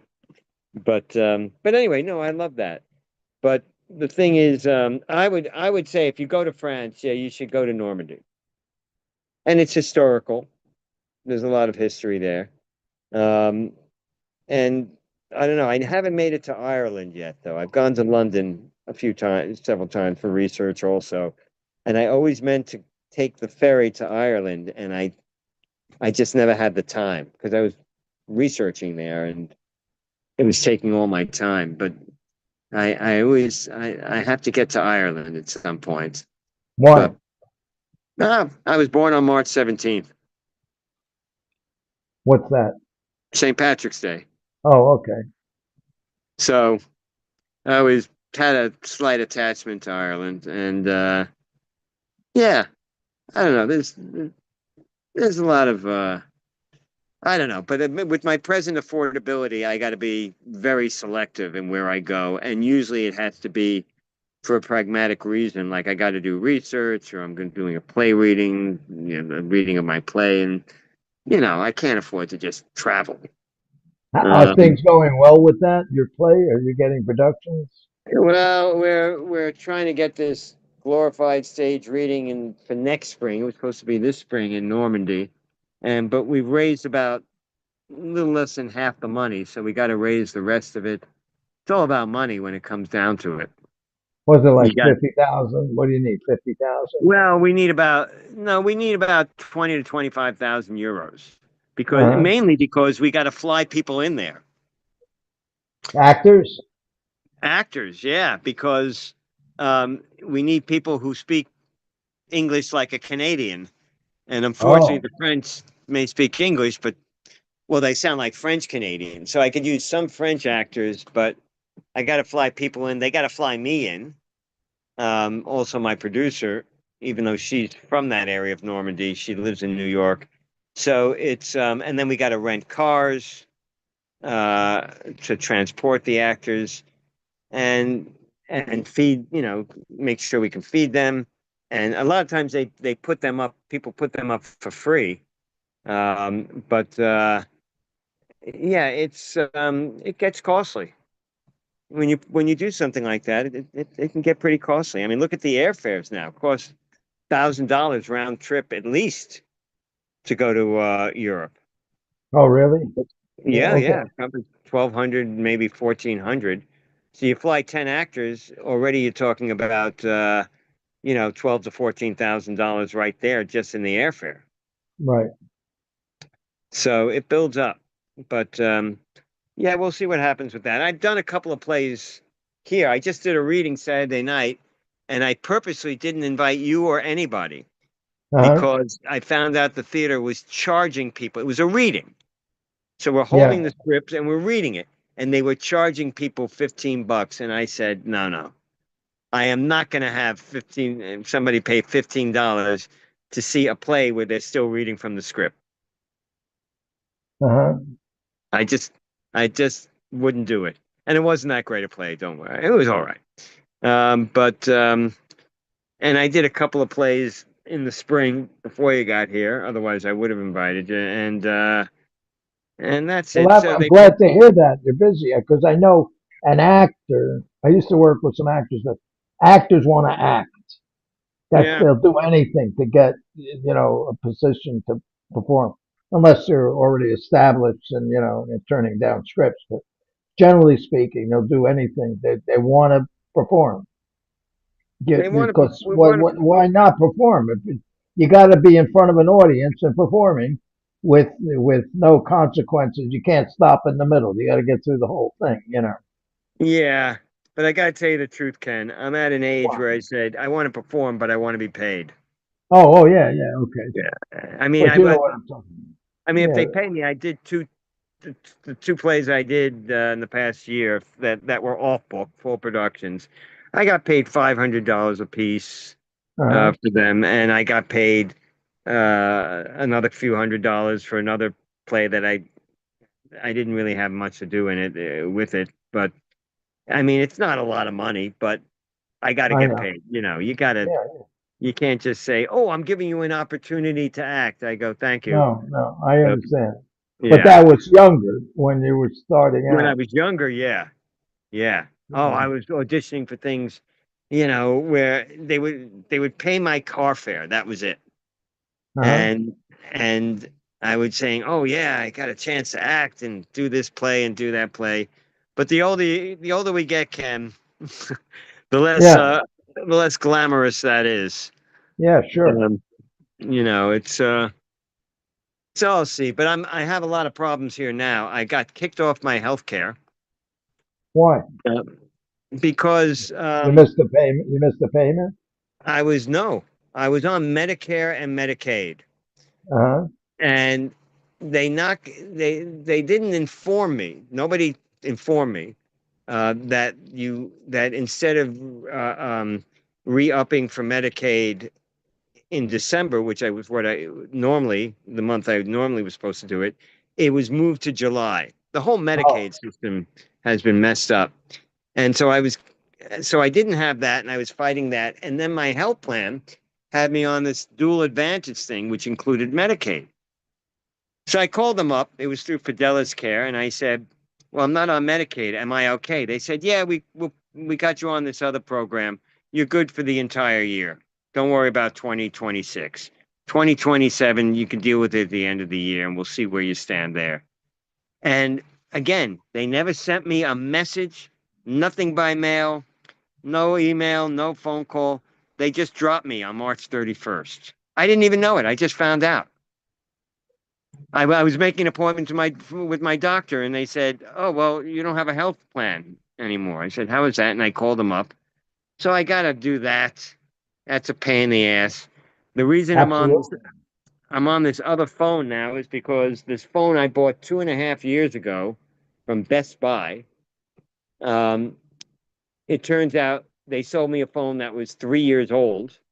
Even they lied to me, so I have to have it out with Best Buy. But I got to get a new phone there. All this aggravation. Yeah. So Yes. Yes. yeah, you know. I understand. Yes. But tomorrow, because it is getting late, and you're on New York time now. Yeah. Tomorrow, are you and Grace both going to come to the diner? Yeah, I think she'll come. She likes to come Okay. and make I will trouble be for there. me. I have to go to a reading at around 5. Oh, all right. Which again I was going to tell you and Grace about, but I'm not sure about it. It's a strange play, but a friend of mine's in it. I mean, do you want to go? I could see. What's It's it like a about? reading. It's about a Asian private eye in Vancouver in 1963. That's all I know. Oh, and how much does it cost? They said Is just there, a donation. oh, okay. Where? That's a good question. I haven't received the. That's a good question. Uh, it's called the Pan Asian Repertory Company. Oh, well, let's Mm. see. Let's see if they sent me something with the address on it. You have to like RSVP, so I'd have to send you the Well, forward you the I got their website. Pan Asian Rep. Yeah, Yeah. you see something for a reading tomorrow. I don't know. I'm going to the website. Let's see. 49th milestone season. 49th benefit dinner. That was in 25. No. 26. Adventures of Dim Sum in search of his wonton father. January 29th through March 1st. Oh, No, so that's it. So I don't have anything else listed here. they don't have anything on there. The address is 528th Avenue. 528th Avenue. Well, yes, that's where their theater is. It's the Pan Asian Repertory Theater.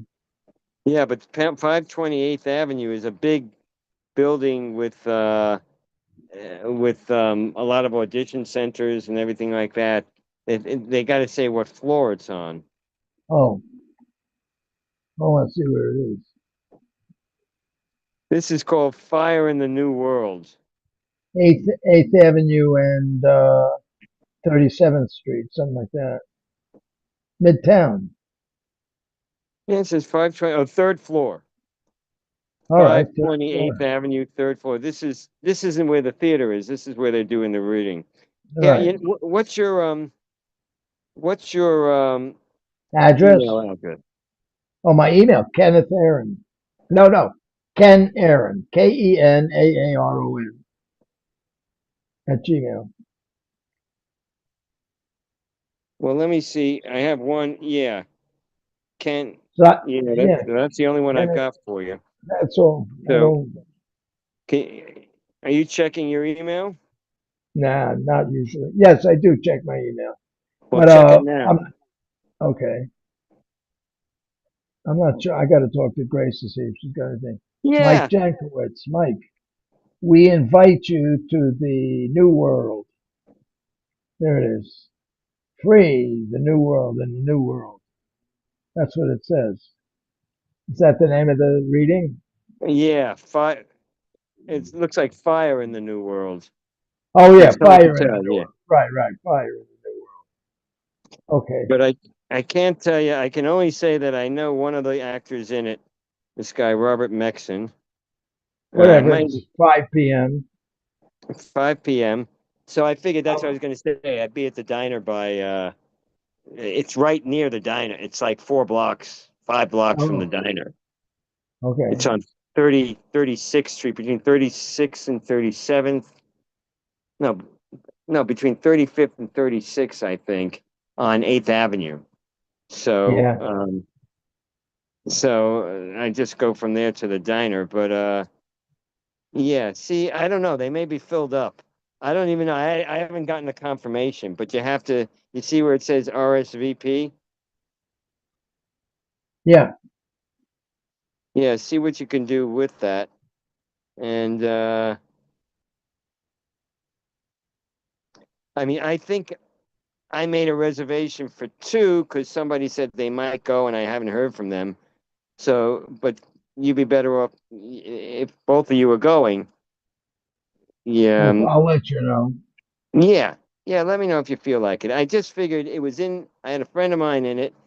Believe it or not, it's 5 minutes away. Yeah. Well, for Yeah. you, you're down there 14th Street. You just. No, I mean 5 minutes from the stage to the diner. Oh yeah. Well, depends on how fast you're walking, but you basically go down to 34th and go a block further west, and you're there at the Right, diner. right. So I figured it's Right. nearby. So you Maybe could give them that must be, oh, that's with bus, 4 minutes. Walking is 7 minutes. oh, okay, 7 whole Yeah. minutes. So I figured to play. Yeah, they have a suggested donation. I don't know what that means. Does it mean Oh a yeah. couple of bucks? Does it mean $10? I don't know. Yeah, it's $10. Whatever it is, I usually give as little as possible because it's a reading. But and they said wine and snacks will be served, so I figured set by 7:30 it'll be at the diner because the Okay. play is usually that's couldn't be that long. And Did you notice tonight, or while he was on, Alex got a haircut? Did you? no, I I don't didn't know. notice You it. don't see it. Did you see it? You can't see it. Well, I didn't notice it. Let's put it that way. It looks like he's wearing a yarmulke, but he looks so much better with a haircut. So much better with a haircut than the wild hair. It just looks like completely different. I Well, didn't tell him that, but whatever. all Okay, right. great. So we'll probably see you tomorrow night, one way or the other. Okay. Well, let me know if you're going to go. If I you get will. into the reading, are you going to go? Otherwise, I'll Okay. see you both at the diner. Okay. Bye bye. Okay. Take care, Ken. Yeah. Cool. First of all, we got to get out of this thing. Okay. Oh, I'll get it out. I'll just All kill right. it. I'm